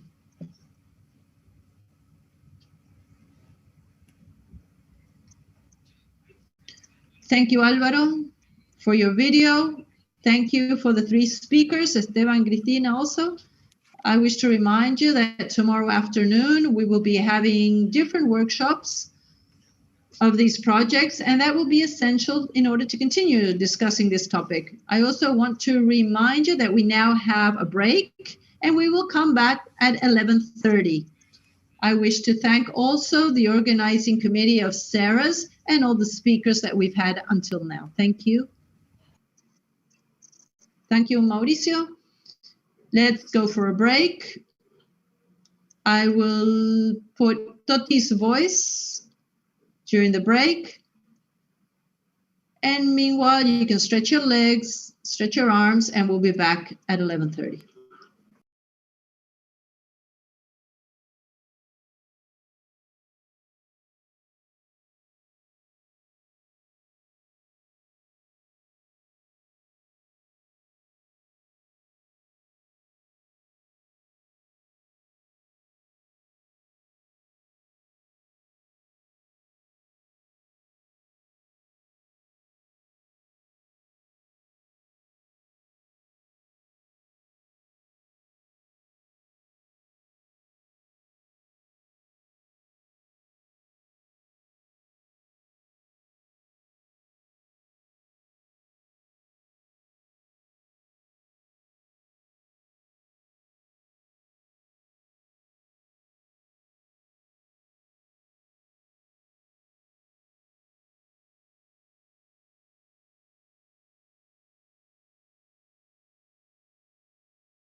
All of my friends have been controlling my health. They call me in the morning, in the afternoon, and at night. In every call, they give me recommendations to change my eating habits, Try something healthier, they say. Less fats, less sugar, less flour, and more vegetables. I have a long list of how to substitute beef with other food. I am no longer sick in the stomach after I've changed my eating habits. Now I am just curious about all of that food. I've decided I will change my food habits. They have convinced me. We have to stop eating junk food. I will make a very good selection of what I eat. Then my next destination is diet. That's what I did yesterday. I'll tell you what I did. I arrived at the shop, which is 2 blocks from my home, and I see many things there. I know that they are good, but how do I cook them? How many YouTube lessons shall I have to watch? I have to look at chia, sesame. I have so many seeds. It seems like I was in a bird shop. I am going somewhere else. I have gone to the flower section. Oh, this is very expensive. I have rice flour, lentil flour, and so expensive, but how do I cook it? Finally, I reach the grain area. I have lots of different kinds of grains, but the only 2 options that I know how to cook for a stew or a salad are only 2. So anyhow, I have bought a little bit of everything.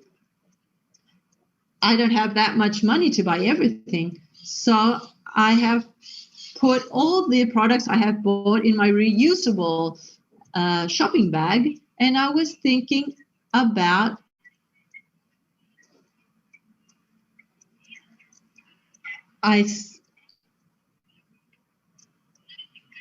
once I am home and I've done all the ritual of cleaning all the food and my hands, I take out all the products that I have bought, and suddenly, oh my goodness, what happens? I have realized that none of these paper bags were labeled. And now, how can I know what these products are? Everything has been mixed up. You can imagine how I feel trying to guess or ask the other people what they are. I've been looking for new recipes, and I realize now that I can do a whole lot of things, not only stews and salads like I used to. Now I find that there are a lot of dishes that I can prepare. Remember the story of the lentil stew? That one that was but wasn't? Well, looking at the recipes, I realized that we can eat the same thing but in a different way. For example, milk, which is not milk because it's done with vegetables. Dulce de leche, which is not because it's done with fruits. Hamburgers made of lentils and other beans. I wonder why, if we want to eat healthy or try new things, why do we have to compare them with what we already know? Why don't we have different names for them? If any of you is listening to me and you know of a new recipe or a new way of cooking food, please write to me. Please tell me. Give me one of your recipes and we will share them here at the table. That's all for today. I will continue looking for new possibilities with all of these ingredients. I love you. And remember that a good food is always better together with good company. So I'll see you next week.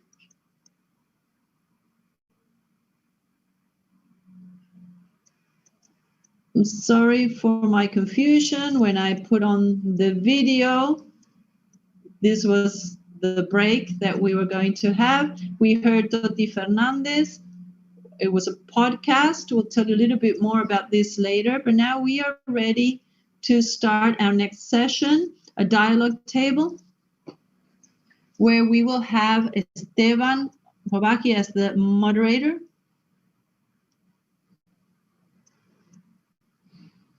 Hello, everybody, once again. I'm sure that this is a very intense day for all of you, and it's full of information and emotions and feelings, which is what we're getting out of all the presentations. They make us think, but also feel. In this news section, we will start with what we call dialogues. And what we try is to bring together experts in order to think or answer a very big question, which is, what can we eat?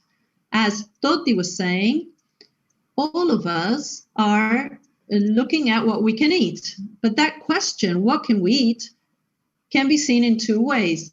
First is, what can we eat? What can I eat? What can I afford to eat? But the other question is, what should we eat? And those who know are asking themselves, what should they eat for our health, for our well-being, and for others, and the well-being of other people, and the well-being of the whole planet. And lastly, what to produce in order to eat healthy, how to produce it. We are using our land, our sea, in a smart manner, are we? And also in a just manner for us and for those after us. So with these questions, I want to introduce the 5 participants that we have today. Alejandra Firona from the University of the Republic, expert in nutrition and health safety and food safety.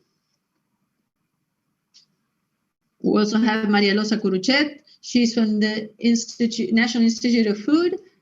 And also from Uruguay, we have the president of CONICIT, the entity of the most important entity for science in Uruguay. It's Miguel Sierra. He's in charge of production of food. Also, we have 2 participants who come from other countries. One is a doctor and currently working in a PhD with regards to food. It's on footprints, on health and food. And as you see, Stockholm is very present here, an expert also in sea as a source of food and how we can use the sea as humanity.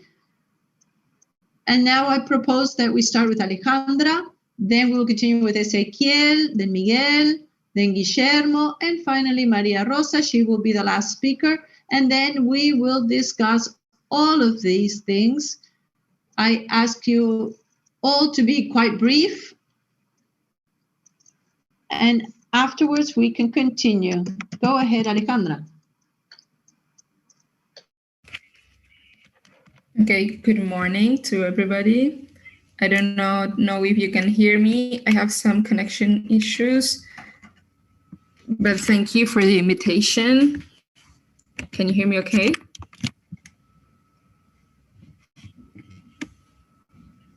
Hi?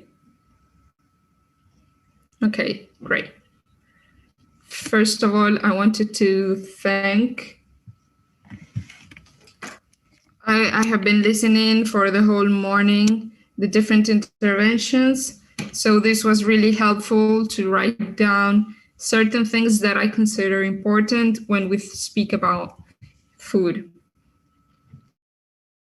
In general, health professionals and also nutritionists, which is an area to which I belong, we create an image, a technical scientific image, which is separated to any context or cultural context. And we inherit a tradition that requires to include science, and we not always are able to connect scientific content, and the cultural context. Why? Because we need a broader perspective that includes the eating characteristics of the individual. So I celebrate this meeting that includes different perspectives, but we should be centered around and focusing on food. We need to reflect on the disconnection that we have many times about social cultural aspects of what eating involves and the individual in society. So congratulations to the organizers of this meeting. In my opinion, this practice has as a result normative speech. And it's very important to reflect upon this because this is the base for many of the actions of the policies of food programs that were mentioned during the morning. And I think that today, more than ever, and this is just my personal opinion, we need to speak about food as an ideological construction, which has symbols, and that apart from having a health body, food is part of our identity, and it also shows the differences, social differences. Helmar says that food is an essential part of how society is organized, of how people and human beings understand the body and we understand our needs. And over a year ago now, when COVID started, the society has organized itself differently to feed others and to reject food injustice, which is a reality for many families in Uruguay.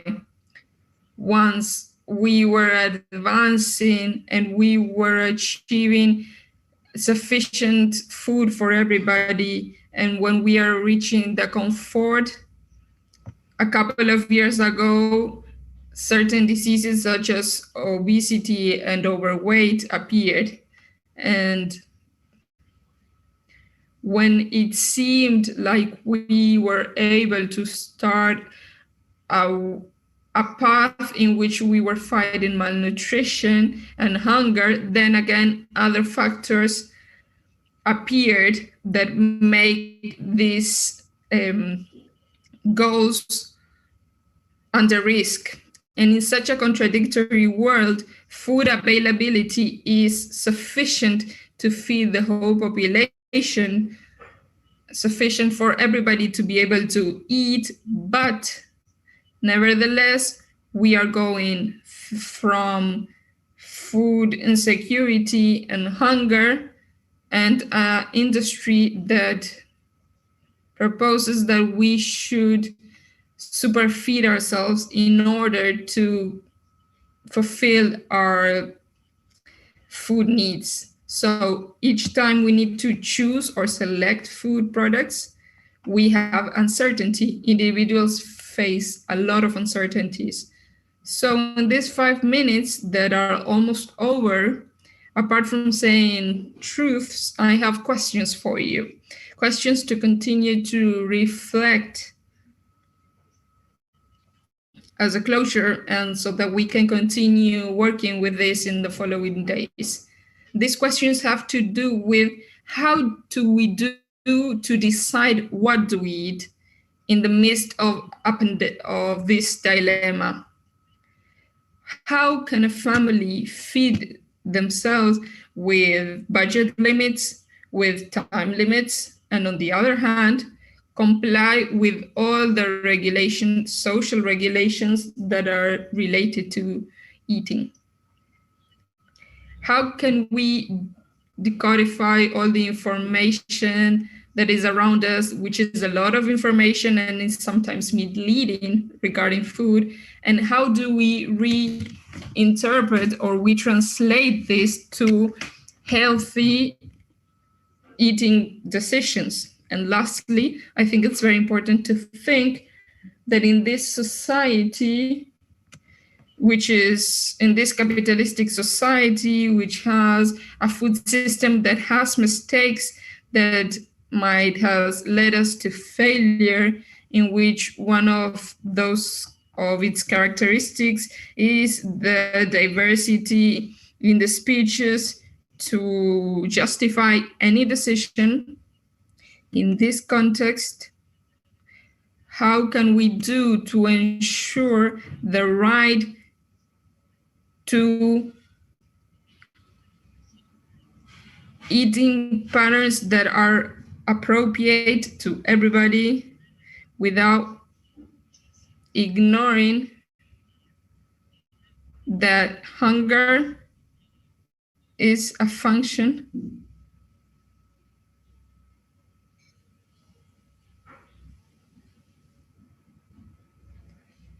Alejandra, I think we lost you. That's it.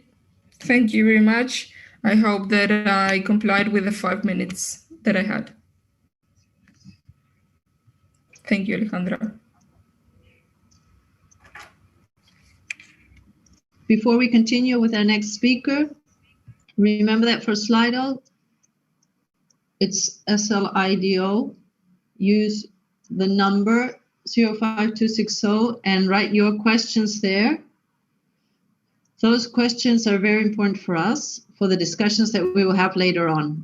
After Alejandra's presentation, we have now Ezequiel, who comes from a deep look at how our Argentinian neighbors eat. Ezequiel, you have the floor.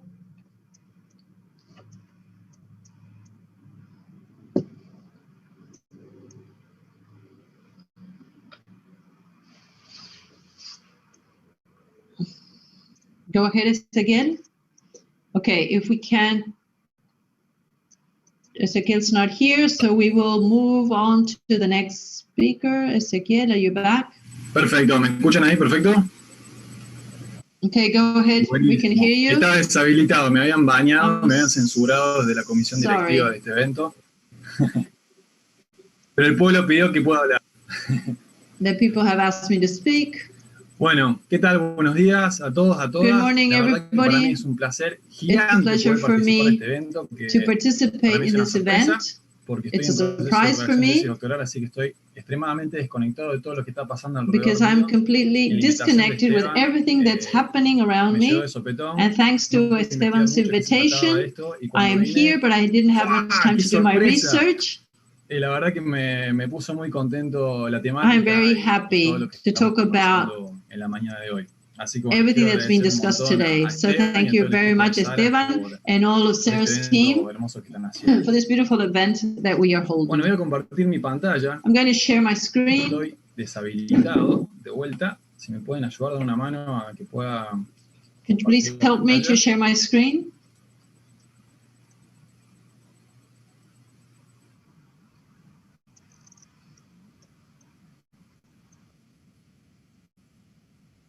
Dale, buenísimo, espectacular.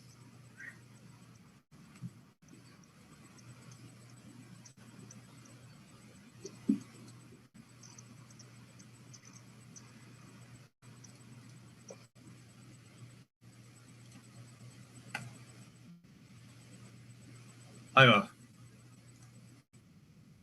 ¿Se ve bien? Perfecto.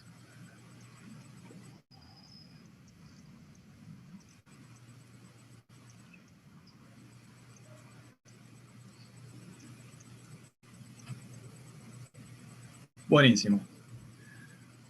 Yo voy a empezar primero, ya que estamos hablando mucho de COVID en la mañana de hoy, quiero As we've been talking a lot about COVID-19, I want to remind you that today we have poquito más de los 2.7 millones de more than muertes debido a la 2.7 pandemia, million deaths because of the pandemic. Y esto es muy interesante por todo lo que despertó. And this is very interesting because of what has arisen because of the pandemic. All the debates that have occurred because of COVID-19. En múltiples esferas, no solamente a nivel sanitario, sino a nivel productivo, not only with regards to the health areas, but also with regards to logistics, social areas, our lifestyles. It's interesting to analyze this because as soon as the pandemic was declared, pensábamos que el riesgo que teníamos todos frente a este bicho era muy parecido para todos. That we were facing, and we thought that it was very similar to all of us. We all had the risk of dying because of COVID-19, and the different countries had to take on different measures and actions. But as the months went by, we realized that not all the population has the same risk. With regards to COVID-19, we think that the elderly have more risks than the... muy certeros de que existían ciertas personas con un cierto perfil de salud que tenían mayor riesgo. Y el primero que saltó a la vista fue la obesidad. Aquellas personas con sobrepeso, principalmente con obesidad, tenían mayor riesgo de sufrir una forma grave de COVID. Had more risk of suffering for more severe cases of COVID-19 and also of dying. Con el paso de los meses también se fue afilando We also realized after some months los análisis epidemiológicos y encontramos que no solamente la obesidad with the analysis we realized that not only obesity sino también was linked to this, but also other diseases de patologías que llamamos that are part of these pathologies, como la hipertensión, for example, hypertension, also lung diseases, bronchitis, chronic bronchitis, diabetes type 2, and heart diseases also. Y los investigadores empezaron a preguntar. And the researchers started asking themselves, what is this about? Why is there more prevalence of severe cases in people who have one or more of these diseases? Y la conclusión es que and the conclusion was that all of these diseases share something in common, which is a systemic inflammation. And the COVID-19 reacts in an exaggerated way through this inflammatory results. Last year in September, the editor-in-chief of the Lancet magazine said that in spite of all the communication news talked about the pandemic, he said that this is not really a pandemic. This is a syndemia, which is an epidemiological concept from many decades ago, where this has something to do with it's not only an infectious disease, but we also have the interaction of different factors and contexts. In this case, it's the general health state of the humans around the world. Y en este sentido, en una sociedad con altos índices de obesidad, con alta prevalencia de enfermedades crónicas no transmisibles, tenemos un terreno muy fértil para que los bichos, microorganismos, no solamente proliferen y contagien, porque no hay ningún problema. El problema es todas las muertes y enfermedades y secuelas de las enfermedades que pueden dejar. Effects. Y esto es muy importante porque estas enfermedades que generan una mayor predisposición a las formas graves del COVID no son enfermedades causadas genéticamente, determinadas genéticamente, or determined genetically, although there is a certain predisposition, but they are determined mainly because of the lifestyles that we have today. Bad forms of eating, alcohol consumption, tobacco consumption. Pero la alimentación insalubre es responsable de aproximadamente bad eating habits is responsible for 1/4 of all the deaths, premature deaths around the world. Los factores de riesgo más importantes, en realidad las formas inadecuadas de alimentación son incluso más importantes que el tabaco. Y cuando hablamos de formas inadecuadas de alimentación, estamos hablando de que las dietas tienen we're poco talking de lo about que nos hace bien y tienen diets mucho that have de lo que things nos that are hace good mal. for us, but many things that are Entendiendo bad un for poquito us. un pantallazo de lo que pasa acá en So, Argentina, este es un showing you what gráfico happens que in tiene Argentina, this is a 15 graph grupos de alimentos that has dividientes. 15 different groups of food Una and línea, bueno, nutrients. estos grupos alimentarios son These food groups particularmente importantes para el are very mantenimiento de la important salud o for para our el health desarrollo de enfermedades crónicas no and transmisibles. for developing chronic Y tenemos una línea diseases. media en And here we donde have a middle line se marca where we el show nivel de exposición adecuado a the level las que son de that we color have, verde the level of exposure that we representan have. el mínimo In que se necesita green, we consumir we para show the minimum reducir el riesgo de amount enfermedades needed crónicas y for de consumption muerte por here, todas las causas, y las que son de and the color rojo deaths, and in son aquellas red que we tenemos see que limitar. Entonces, what por we need ejemplo, to los restrict. alimentos For saludables example, son la fruta, las healthy verduras, food las are legumbres, fruits los and frutos secos, las vegetables, semillas, los cereales seeds, integrales, la leche, grains, la fibra milk, alimentaria, los ácidos grasos poliinsaturados, food, los ácidos grasos fiber, omega 3 y el polysaturated calcio. Mientras que fats, los grupos de calcium, alimentos y de while nutrientes the que son perjudiciales y que bad tenemos que limitar food and son las nutrients that carnes we need rojas, to las carnes restrict procesadas, are las bebidas red meat, azucaradas, las grasas trans y el sodio. sugar, El perfil de consumo en Argentina beverages. básicamente es The este. Se consumption in come muy Argentina poco de is lo que nos this. hace We bien eat y very se come little of what is good for excesivamente us, lo que nos and hace we mal. eat in excess of what is bad for us. Con excepción de las grasas trans, debido With the a exceptions políticas of públicas que trans se fats, desarrollaron en Argentina given para limitar political la presencia policies in de este Argentina nutriente en that los were alimentos aimed at procesados. restricting ¿Y qué pasa en this. Uruguay?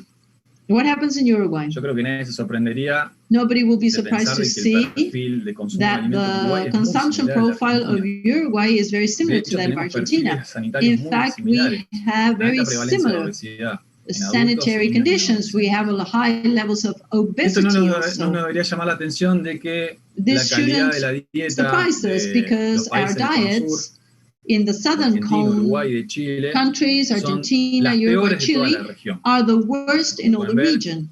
As you can este es un see, score que va de this is a 0 a 100. score that goes Y from Argentina 0 tiene to un score de 100, and 43 y Argentina Uruguay de has a score of 43, and Principalmente Uruguay porque, 45. como les mostré recién, Mainly se come because, as I poco de lo que es just protector showed you, para la we salud, de lo que eat es bueno very para nuestra little salud, of what is y se good come for our mucho health, de lo que nos and we perjudica. eat too much of what is bad for our health. Pero bien, hablamos de sustentabilidad. La When we talk sustentabilidad about también está vinculada con el sustainability, ambiente, por this is supuesto. related to the environment, of course. ¿Qué pasa con el impacto ambiental What de happens estas with the elecciones environmental alimentarias en impact Argentina? of these decisions we Voy a have mostrar acá on food algunos in datos Argentina? de I can show you investigación que some tenemos en revisión, statistics of mostrando what we cómo es have el done impacto with our ambiental de la dieta research, argentina, showing you the utilizando a impact través, of our utilizando diet 6 in indicadores. Argentina using 6 La indicators. ocupación de tierra total, Land de occupation, tierras de cultivo como una fracción de ese total, el consumo harvested de agua dulce, land, las emisiones de gases de efecto invernadero, the el uso de consumption, energía fósil y las the emisiones greenhouse eutrofizadas. emissions. Como pueden ver, la dieta argentina tiene Fossil energy una use, alta demanda eutrophic emissions, tierras, freshwater use. aproximadamente unas 60 millones de hectáreas, We have de las 60 million cuales 8 hectares millones son tierras de cultivo. of land, where Se 8 utilizan million are 2.3 for kilómetros harvesting. cúbicos We de use agua, pero es 2.3 mucho debido a la gran cubic dependencia de la lluvia que kilometers tiene of la agricultura water. nacional. Se emiten aproximadamente un We tercio de las have emisiones totales provienen of total emissions de la producción de alimentos. because Se of food utilizan 100 production. millones de, We have 100 100 million, petajoules de energía I'm que sorry, equivale a 2.500 100 millones de metajoules litros de gasoil. of gas oil, Y se emiten aproximadamente and we 0,23 have megatoneladas de equivalente de 0.23 fósforo. tons of phosphorus. Ahora, este es el presente, esto es lo que está This is pasando what's ahora. happening Sin embargo, today. las políticas económicas But economic que hay en el país policies y que hay en otros in our países country para and reducir in la other pobreza, countries incrementar to el reduce bienestar en la poverty población, and to increase the están well-being of the orientadas a aumentar los population ingresos por el are hogar. aimed Está at comprobado que el increasing aumento de los income. ingresos per cápita The lleva también a cambios increase en la of dieta, que es lo que income estuvimos also viendo en los leads to últimos changes in 60 años en diets. todo el mundo. And this is what we've been Y seeing que around the world in hay the casos past 60 particulares como years. China o como There are countries like China, otros países del sudeste and asiático, other que countries of the la southeast proporción de personas que están en of clase media Asia, aumentó we see that middle exponencialmente, income y eso se vio classes reflejado en are cambios en las dietas. increasing ¿De qué manera? Aumento en el significantly consumo de alimentos de origen animal, the consumption particularmente carne roja, of particularmente animal carne de vaca, food y like también de beef, ultraprocesados y de especially gaseosa. from cattle, ¿Cómo se and vería este also impacto ambiental del territorio sugary nacional en beverages. Argentina? Por What happens supuesto, with un aumento Argentina? en We todas see an las huellas increase of all the medidas footprints, en aproximadamente un 30%. approximately 30% more. Esto, por supuesto, es sin ningún tipo de guía, sin ningún tipo de intervención. This is without any intervention from the part of the government. Fortunately, both countries have recommendations on what we should eat to remain healthy. We have the diet guidelines. Everybody has their own, done by the Ministry of Health. Uruguay has its own food guide also. We use the same guidelines of FAO. Ahora, ¿qué pasaría si what would happen Argentina if Argentina adoptara una dieta saludable? Adopted a healthy ya sabemos diet? Que mejoraría el perfil we know sanitario. That this would increase the sanitary benefits of our population. Los costos sanitarios asociados a esas enfermedades. We also have sanitary costs related to diseases, also suffering from families, individuals suffering of diseases. But what happens with regards to the environment? Sabemos que existen alimentos cuya producción tiene un mayor impacto ambiental. That has more impact when it's produced on the environment, like the animal food. We have here a lot of inputs. Y otros alimentos que tienen bajo impacto ambiental. Pero también existe that has low impact on the environment, but we also have a synergy between the food that I consume. It has a protective impact like fruit and vegetables, and food that increase the risk of mortality because of different causes. For example, animal food. Ahora, este cuadro es muy interesante desde el punto de vista de This chart is very interesting when we present the data, but it has a lot of details un poco de qué se trata este which cuadro. We need to see. Entonces podemos ver, por ejemplo, we see here that si la dieta, si la población argentina adopta una dieta basada in Argentina adopts se reduce guidelines, we can reduce the use of natural resources, for example, total land occupation, and also cropland use, because most of the cropland in Argentina are for animals. Del exterior, sino también del interior del país. Not only from outside the country, but also from inside the country. Sin embargo, hay unos trade-offs que surgen a partir there are some trade-offs that we get from our analysis. Ese cuadro que les mostré recién, and we see that the previous chart I showed you can change. La proporción de if we increase the amount of fruits and vegetables, etc., in our diet, will lead us to increase freshwater use. It triples. It also increases the use of fossil energy with the current production techniques. And also eutrophying emissions. La barra blanca representa the white bar is other types of healthy diets, which is proposed by the Freelance Commission. It doesn't have great changes. Ahora, una gran pregunta, with regards to the GAPA diet. Varios compañeros y compañeras en la mañana, es que un gran determinante de lo que elegimos comer está determinado por la plata que tenemos en el bolsillo. Has to do with what we can afford. Y lo cierto es que comer bien, comer de forma sana, es caro. Eating healthy is expensive. La calidad de nuestra dieta if we nos puede llevar increase más dinero. If we have a better diet, we need to spend more money. Depending on the food that we choose, as you can look at the Eat Lancet diet is cheaper than the diet proposed by the Ministry of Health in Argentina, but both are more expensive than the normal diet in Argentina. And this is for about half of the population in Argentina, so it's a very big percentage of people in Argentina who cannot even imagine eating healthy. And this temas a colación para debatir, must make us think about certain topics. We need to discuss some topics and think about how we can have most of the population have access to a healthy diet.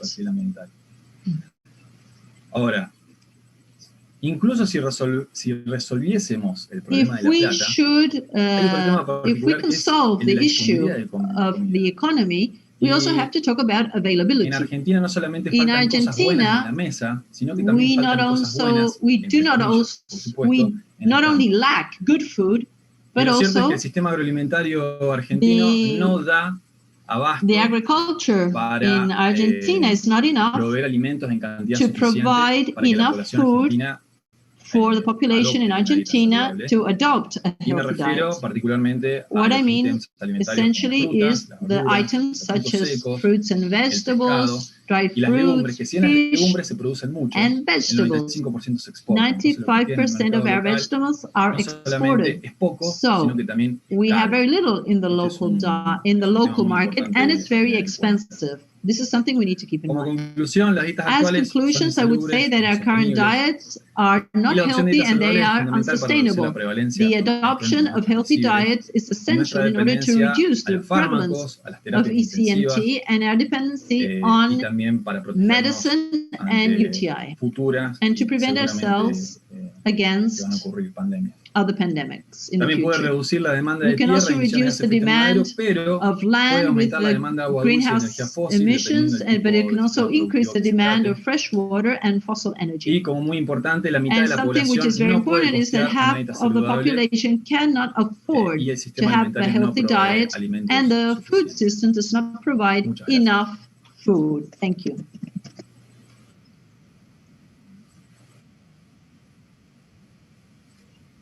Thank you, Ezequiel. As you might already have known, Ezequiel comes from Córdoba, and he has spoken a bit more than the time that we had available for him. Ezequiel, thank you very much. But I would like to have the participation now of Miguel Sierra with his presentation. I remind you that in Slido you can send your questions.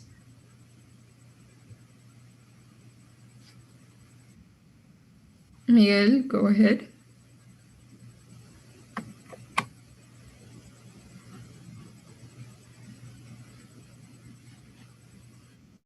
Hi, can you hear me? Okay. Hi, good morning to everybody. Congratulations for the event. Thank you for the invitation.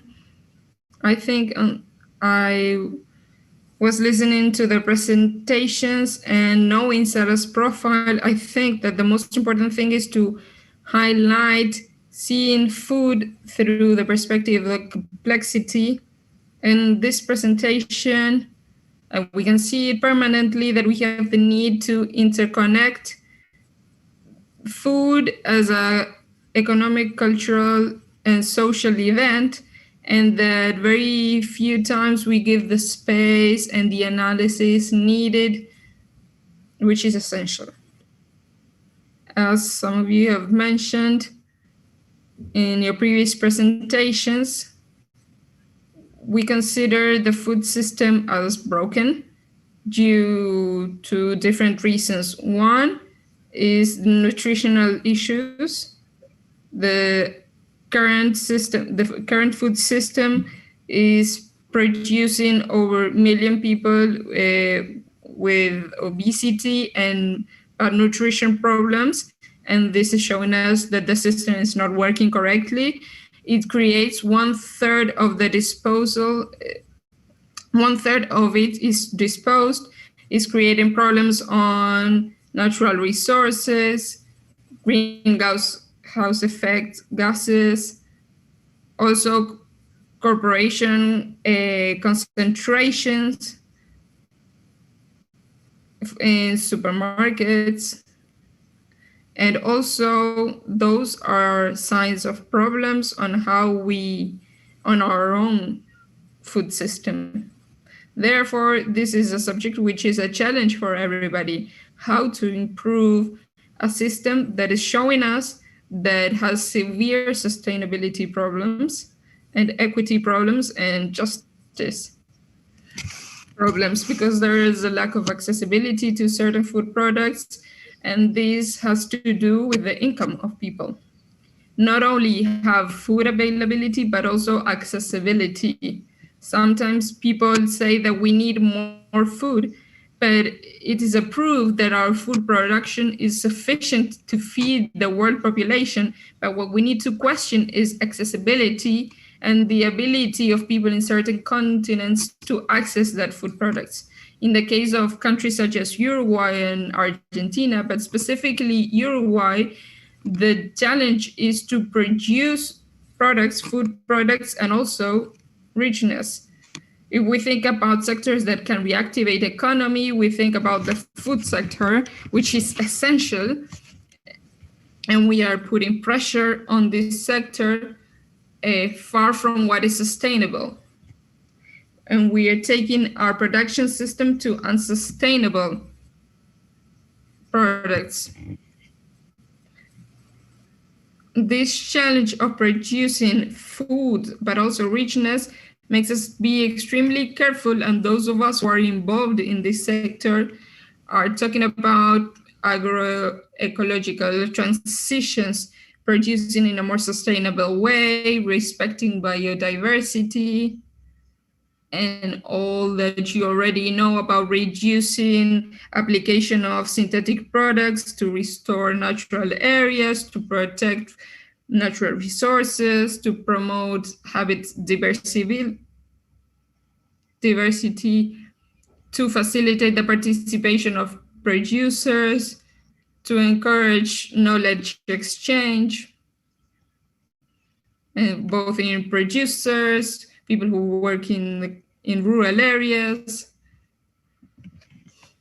Therefore, this is a very clear challenge that we have. We need to work in the transitions, in the agricultural transitions, with scientific backup. We need to create more scientific knowledge, more research, more investigations to see which impact is what we're doing.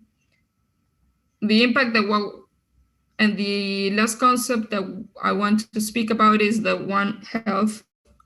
The pandemic has put on the spotlight that the environmental health, the human health, the animal and vegetable health are all interconnected. And if we analyze how the pandemic was brought about, it came from populations that are subfed in China, and they consume markets in Wuhan, which are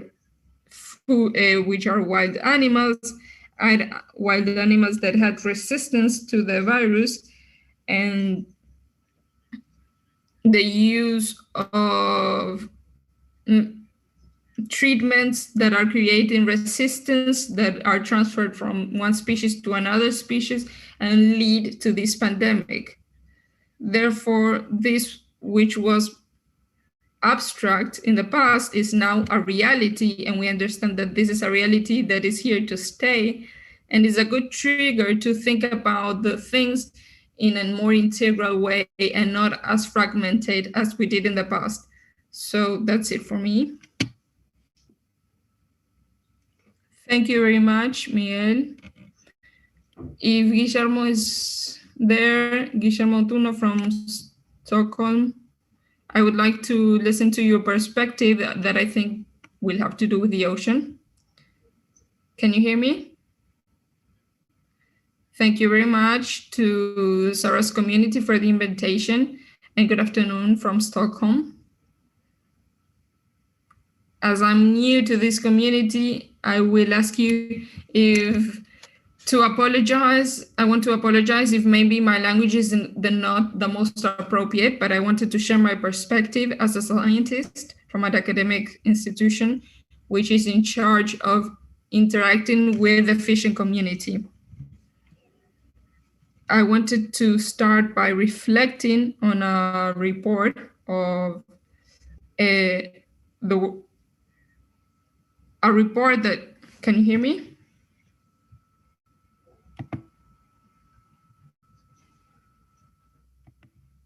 Can you hear me? Yes, go ahead, Guillermo.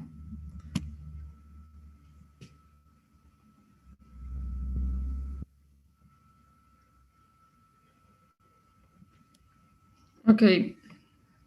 This report from FAO tells us about two different visions that are not very promising. And first, they show us that the consumption of foods that come from the sea on the past 50 years was started to increase. On the last 50 years, the consumption of seafood has incremented and has doubled. This shouldn't be a problem.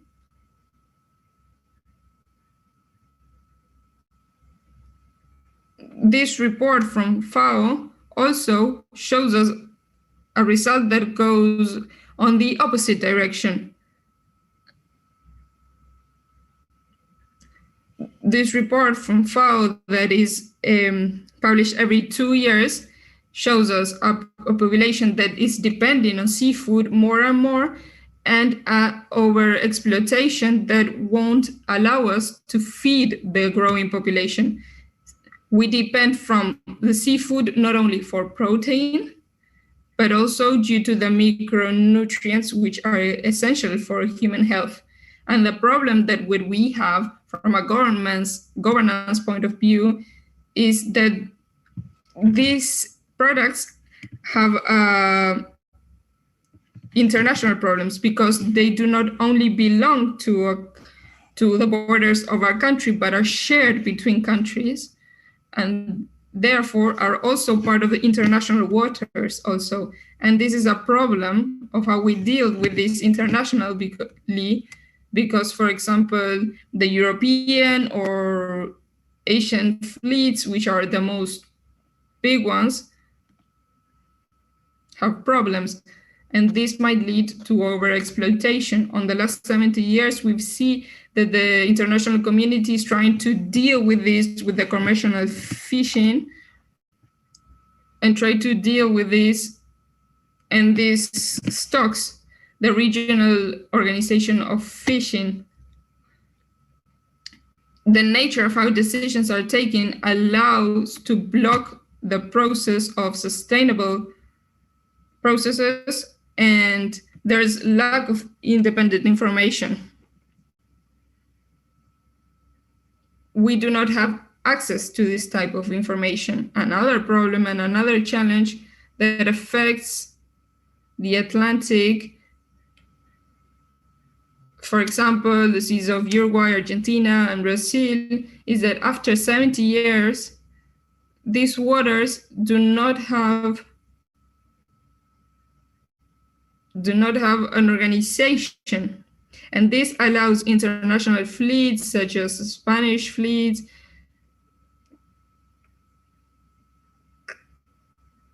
can fish here, and this has an effect.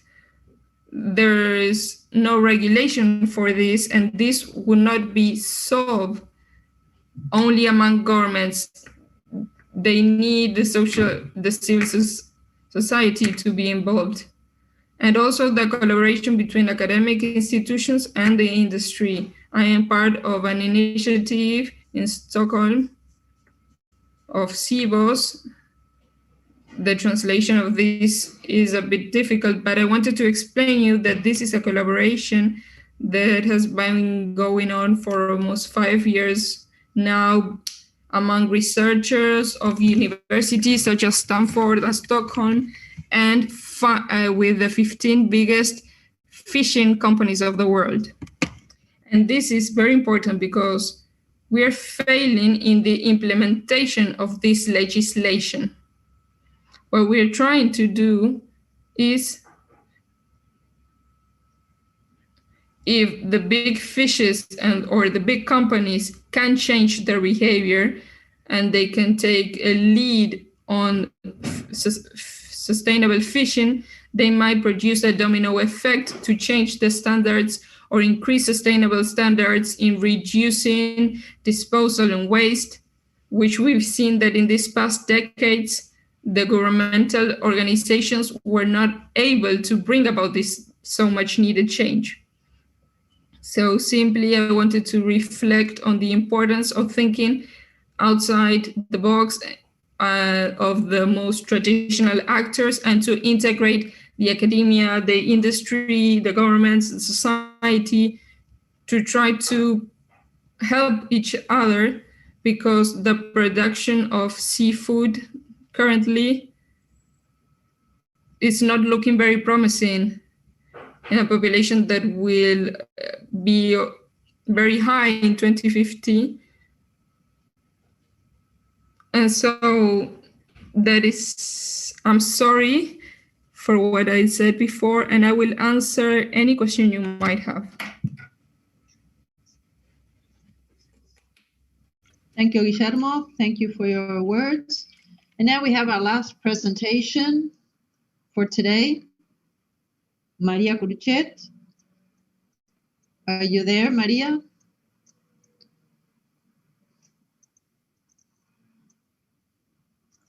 Thank you, Esteban.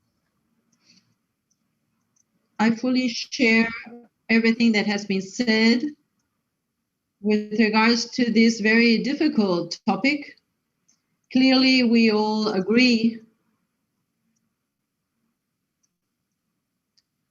but I have an optimistic point of view with regards to the changes that we are seeing at different levels. And this event is part of that symptom that we have. We see changes that are happening gradually. And there's academia, there's civil society, public, and states that today understand that we need to protect our health systems and food systems. And this is not only about the economy, but it's about a sustainability of the humans.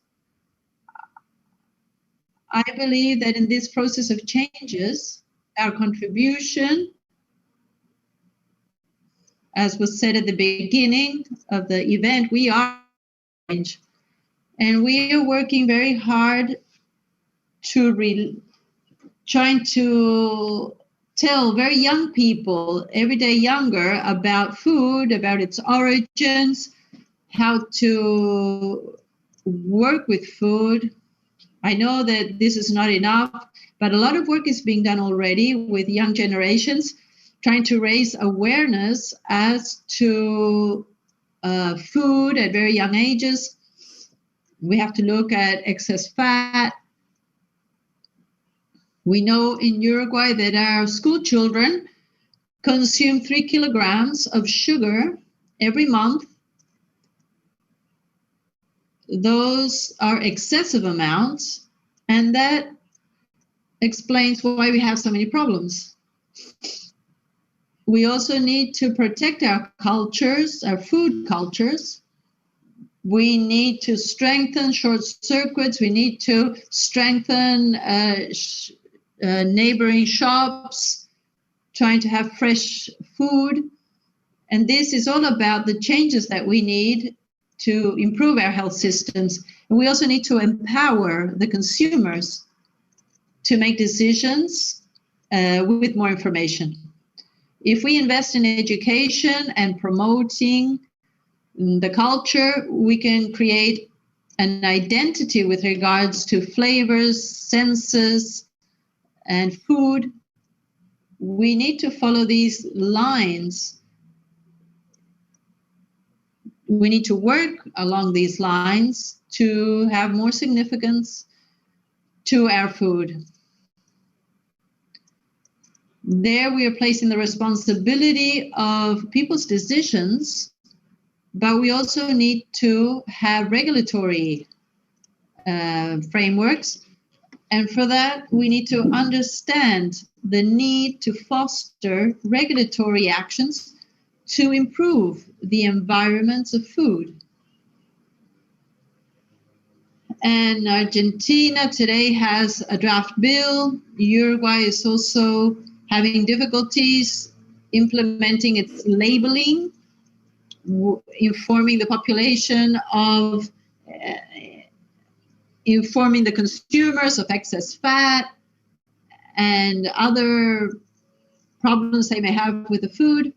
So it's an action that we need to take in order to guide us. But that is not enough.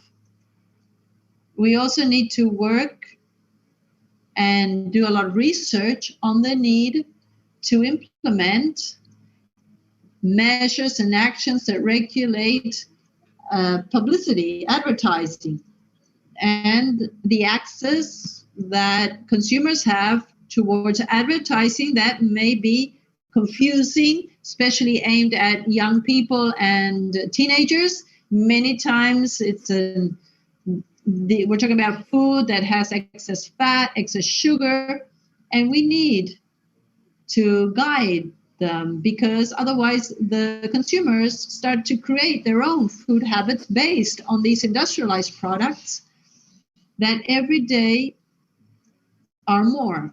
And we are losing the homemade food and the use of fresh food. So we must also try to keep moving forward in our region with regards to regulatory actions, with regards to sugar beverages, and also to give access to fresh food, where clearly we can improve the diet of our people. Fresh food, as we said, is more expensive, but not necessarily. In many cases, it's more expensive to have fresh food than industrialized food. It's not like that here. We many times work with the citizens trying to break through those myths. Fresh food is not always more expensive. If we focus on cooking at home, we can try to make it not as expensive. So just to close, although we are facing a very big challenge as humanity with COVID-19, COVID has made us see, it has made visible the problems we have with our health, with our food systems, with our eating habits. So it's an opportunity now to contribute from different areas to try to be on the right path with regards to food. So thank you very much for your time. Thank you very much, Maria Rosa. We were going to finish at 12:30. We have 3 more minutes left, but we will use a little bit more time, especially for the people in the Rio de la Plata. They're about to have lunch. They're going to eat very healthy food. And we have now some time to cook. But before we close, we want to think about what Maria said about the policies that we can have in order to have a healthy diet. And we're going to ask Ezequiel with regards to his work. This is one of the questions I see here. Ezequiel, how can we include the ethical and political dimension of this? And how we can connect this with specific political actions? Can you give us your opinion on this? Bueno, muchas gracias por la pregunta. Thanks for the question. Que es un tema, una pregunta para otra tesis doctoral. I think this is for another PhD. Es realmente extrematamente complejo this is a very difficult generar una interacción to have an interaction between all the partiendo de la base de dimensions, que los ministerios hoy en día no se ponen de acuerdo. Hay un ministerio de Agricultura with the fact that the ministries do not agree on certain policies. Many times, the Ministry of Fisheries and Cattle have policies that go against the Ministry of the Environment and sometimes even against the Ministry of Health. So there are different opinions among the different entities of the government. Like the health authorities when they propose a labeling law, but the industry goes against it because they say that they will see a reduction in their sales because of the labeling. They're going to have less income, there's going to be more poverty. So we also have a role for the Ministry of the Economy on this. So I think we need to start discussing this in a cross-cutting manner, trying to include more disciplines. We need to speak to people from other environments. We need to be more flexible in the way that we think in order to bring in more information, because it's impossible that one person can take on all of these proposals. If I give you an answer, it will be restricted, of course, with regards to what should be done. So, the first part of what we have to do is to start working in an interdisciplinary manner.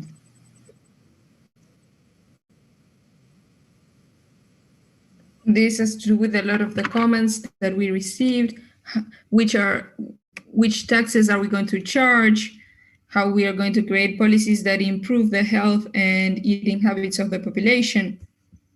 There's a division of the waters that we had to deal with this, is that this is a national but also global problem. Guillermo talked about this, and this makes things more complicated. Fishery, which is one of the most important foods at a global level, but for example, soy productions follow fishery regulations. This question is for Guillermo, but also for Miguel. How, from science, we can achieve to connect the national perspective, where policies come from, with this over-globalized situation of the food system, where creators can place themselves to link these two perspectives. Guillermo, Miguel, if you can give your opinion on this regard. Guillermo, we cannot hear you. Can you hear me now? Yes, perfect. Okay. Thank you for the question. This is another question for another thesis. One of the big problems of the sea is that once you go forward from the horizon, we disconnect. It's so far that it's very easy to not worry about that or try not to solve the impacts of this. But one of the most important roles that science might have in this is to give us a different vision of the use that we have of oceans. On the last years, thanks to new satellite technologies, we can map the international fleets, how they get closer to our coasts and our lands, and control them. So there's a role that science might have, which is to give us eyes in these shared waters. But I'm also glad that you mentioned art, because we as scientists can connect to society up to a certain point, but there's a role that other representatives might have, is to tell population that these resources that we consider ours are shared with our neighbors, and sometimes even with what's on the other side of the ocean. So the first thing that we need to do is monitor our own activities and your neighbors' activities, because that will allow you, if you monitor your fleets and your ports and you elevate your standards, it might be easier to improve the behavior of the fleets that come from outside. And in the context of Uruguay and Argentina, I think that the first step, which is the creation of a regional organism that gives the power to the countries to manage the resources. Because nowadays we have fleets that are taking advantage of that legal, where there's no regulation about that. So we need to rechange the concept of how we see this shared space, and to avoid other fleets to take advantage of this. Thank you very much, Guillermo. Miguel, any reflection about this and about what happens within our borders and the rest of the world? Miguel, we cannot hear you. Can you hear me now? I agree with Guillermo. I think everything now is local but global at the same time. The regional, the global, and the national are all connected. So I think that we need to carry out research. We need to create regulations and open spaces and interacting with actors from other parts of the world. We need to put this into context. We do not need to copy and paste. For example, with greenhouse effect gases, each region should defend their own indicators, which are technopolitical, and we cannot be naive about this. There are things that, according to how they are defined, might have impacts on other things. And regarding what I know about the greenhouse effects, there's a huge community in Australia and Oceania and New Zealand on how they define those indicators according to their own interests in the region, and we should do the same. We should not disguise indicators for them to have good results, but we shouldn't be also naive to copy and paste indicators from other places that do not agree with our reality. And therefore, we need to carry out research in our context, but in local nets. Also, certifications. I think we need to work on this. How do we certify our products if they're more natural, more sustainable, more agroecological? We need to have scientific backup for this, and therefore we need to carry out work with local actors, but also international actors that allow us to create certification systems that are reliable for the final consumers. And in this regard, I think we have a lot to do. And this is complementary. Both the local and global dimension is complementary. We need to have very clear our goals and our interests. And therefore, we need to be smart, not submissive or naive. But the isolation is not good. We need to, but also it's not good to be integrated collectively in a naive way. Thank you. Thank you very much for your reflections that have to do with science, but also politics.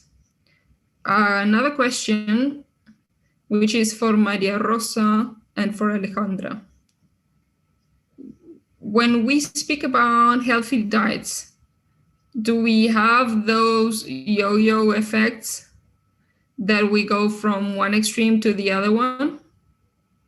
Such as when we want to diet for losing weights. And I want to take this even to a deeper level, which is, are we in a fashion from one side to the other, or are we under a more deep change as a society? And this is our last question for Maria Rosa and Alejandra. If you have any comments about this.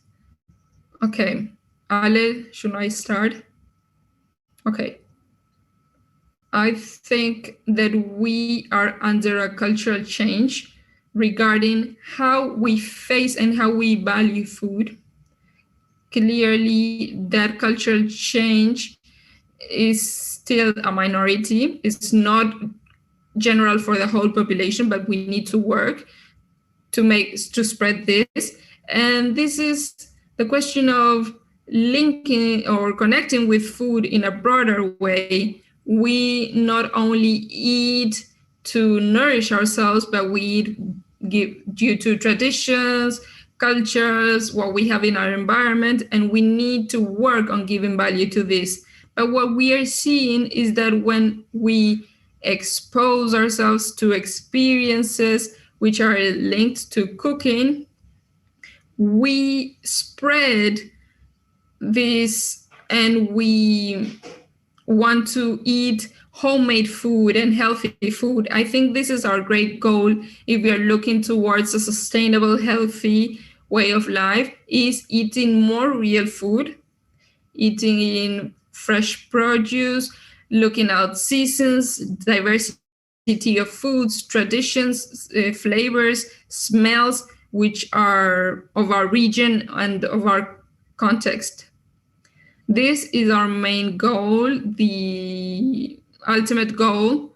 And I think that in this regard, we need to work on the younger generations to expose them to natural flavors. And we ourselves need to expose ourselves to cooking. And we see the experiences of cooking groups, cooking clubs have a very important value and have an impact on the change of traditions, even much more that if we carry out treatments for food, that is very far and difficult to make people adapt to a more sustainable food habits, eating habits.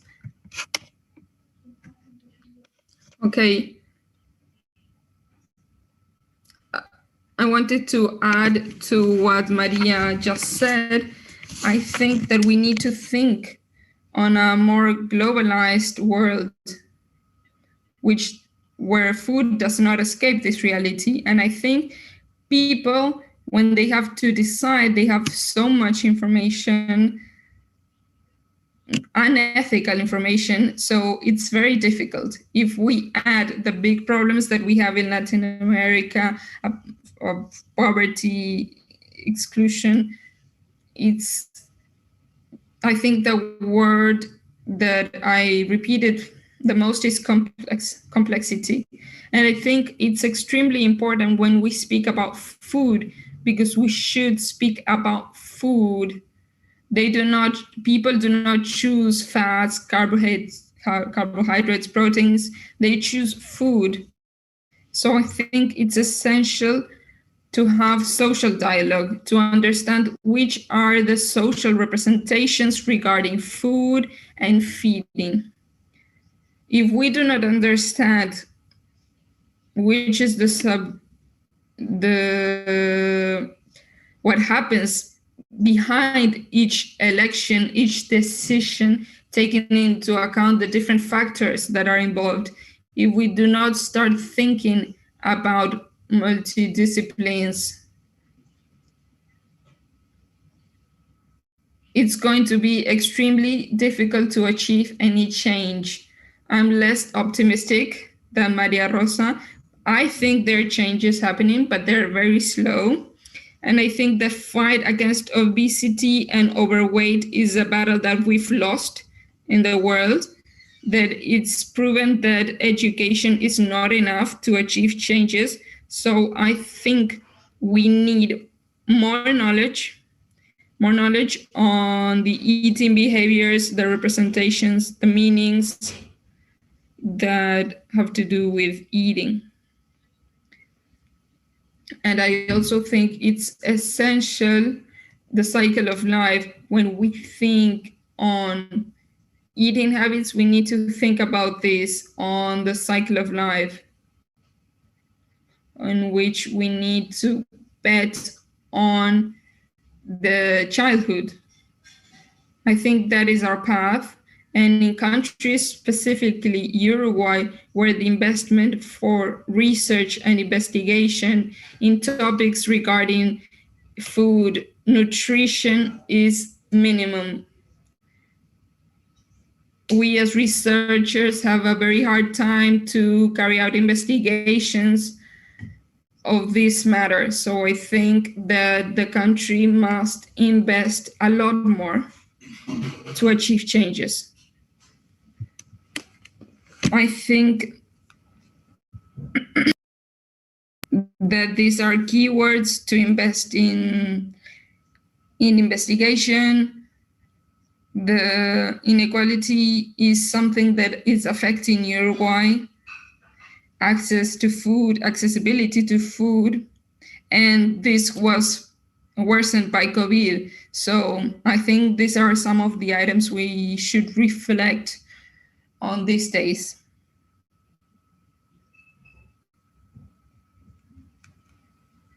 Thank you very much, Alejandra, and the whole panel, and Esteban.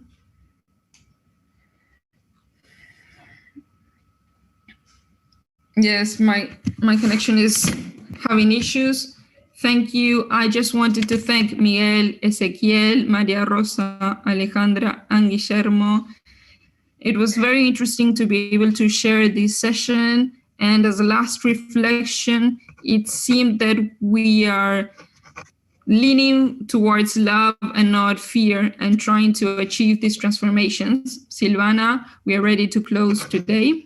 Go ahead. Perfect. Thank you to all the panelists. I have a few words, closing words. But before this has been a very intense morning where we didn't have a lot of chances to have breaks. So if you want, please stand with me, stretch your legs, your arms.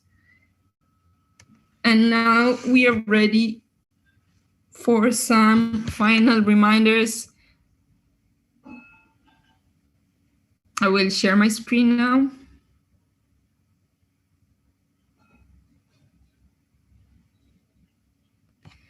First of all, I wanted to invite you to one of the proposals that we have for this event. Is a proposal that it's called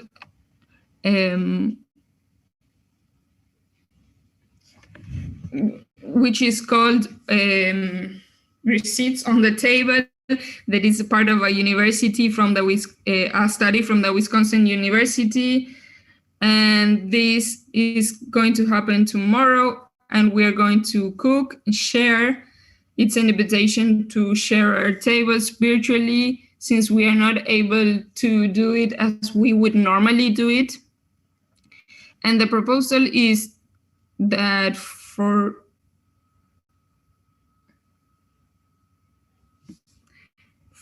those of us who are here, we can share the preparations that we are doing and think about them and how are we going to share them tomorrow during the 2 days.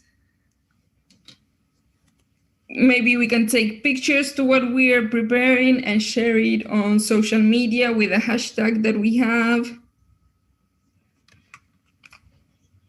Or maybe just be part of the space and ready to share and to talk. It is possible to be part of this space, even with food which is not cooked by yourself, because we can all speak about that. And this is an invitation. Another special thing about this space is that it will be part of the closing space, which will be live broadcasted. But to be part of this table, we have limited places, and therefore we ask you to register in the link that we have in our website. If you go to the website, to the events website, you can have more information about this proposal, and you can register yourself and receive the access to participate. If not, you can follow the transmission. All of you are invited, including the presenters. I also wanted to tell you about who is Toti Fernandez. We heard her. This is one of the projects that is related to the cycle, which is led by Elizabeth Lino, Cecilia Gelabert, and Manfred Steffen. They have produced 5 episodes, 5 which have been published.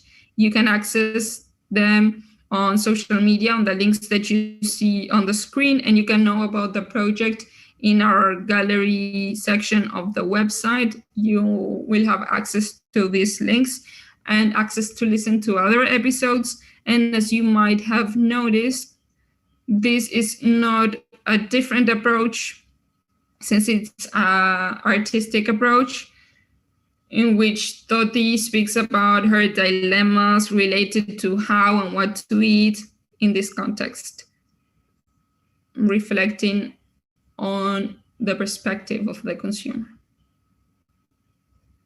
Lastly, I wanted to remind you that this is the first day of the event. We have another day. We are starting tomorrow at midday, Uruguay's time, with 6 workshops.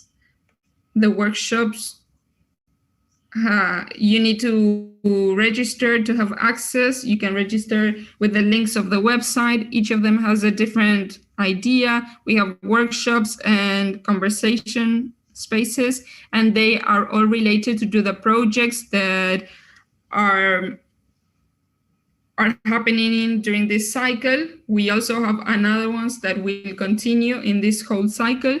And this is a chance to be part of a smaller space and to participate and co-build these dialogues and answering the questions. Those sessions require registration, and you will receive a specific link to access it. And then we will have the open session that will take place tomorrow at 6 o'clock with some closing lines on behalf of the team and other institutional actors. And also this opportunity to connect our tables. And we're going to tell you about the following events of the cycle for the rest of the year. So this is it. I know it has been very intense. I also want to thank the whole team that is behind this. Tomorrow we are going to tell who is part of the team so that you can better know us. And those who have been helping moderate and introduce the participants, and also special participants, Juan Rocha, Maria Rosa Guruchet, Ezequiel Arieta, Alejandra Girona, Guillermo Arturo Crespo, and Miguel Sierra. These are people who we have been talking to for a long time. And this is only the first event. It was helpful to outline the key questions and the perspective, but this is a very complex matter and we are going to continue discussing it. I also wanted to thank the audience who sent their questions. Slido will be open. There is a lot of material there to continue learning. So I wanted to thank everybody, and we'll see each other publicly at 6 o'clock for the closing session. And if not, through the other workshops during the day. Thank you and have a nice day.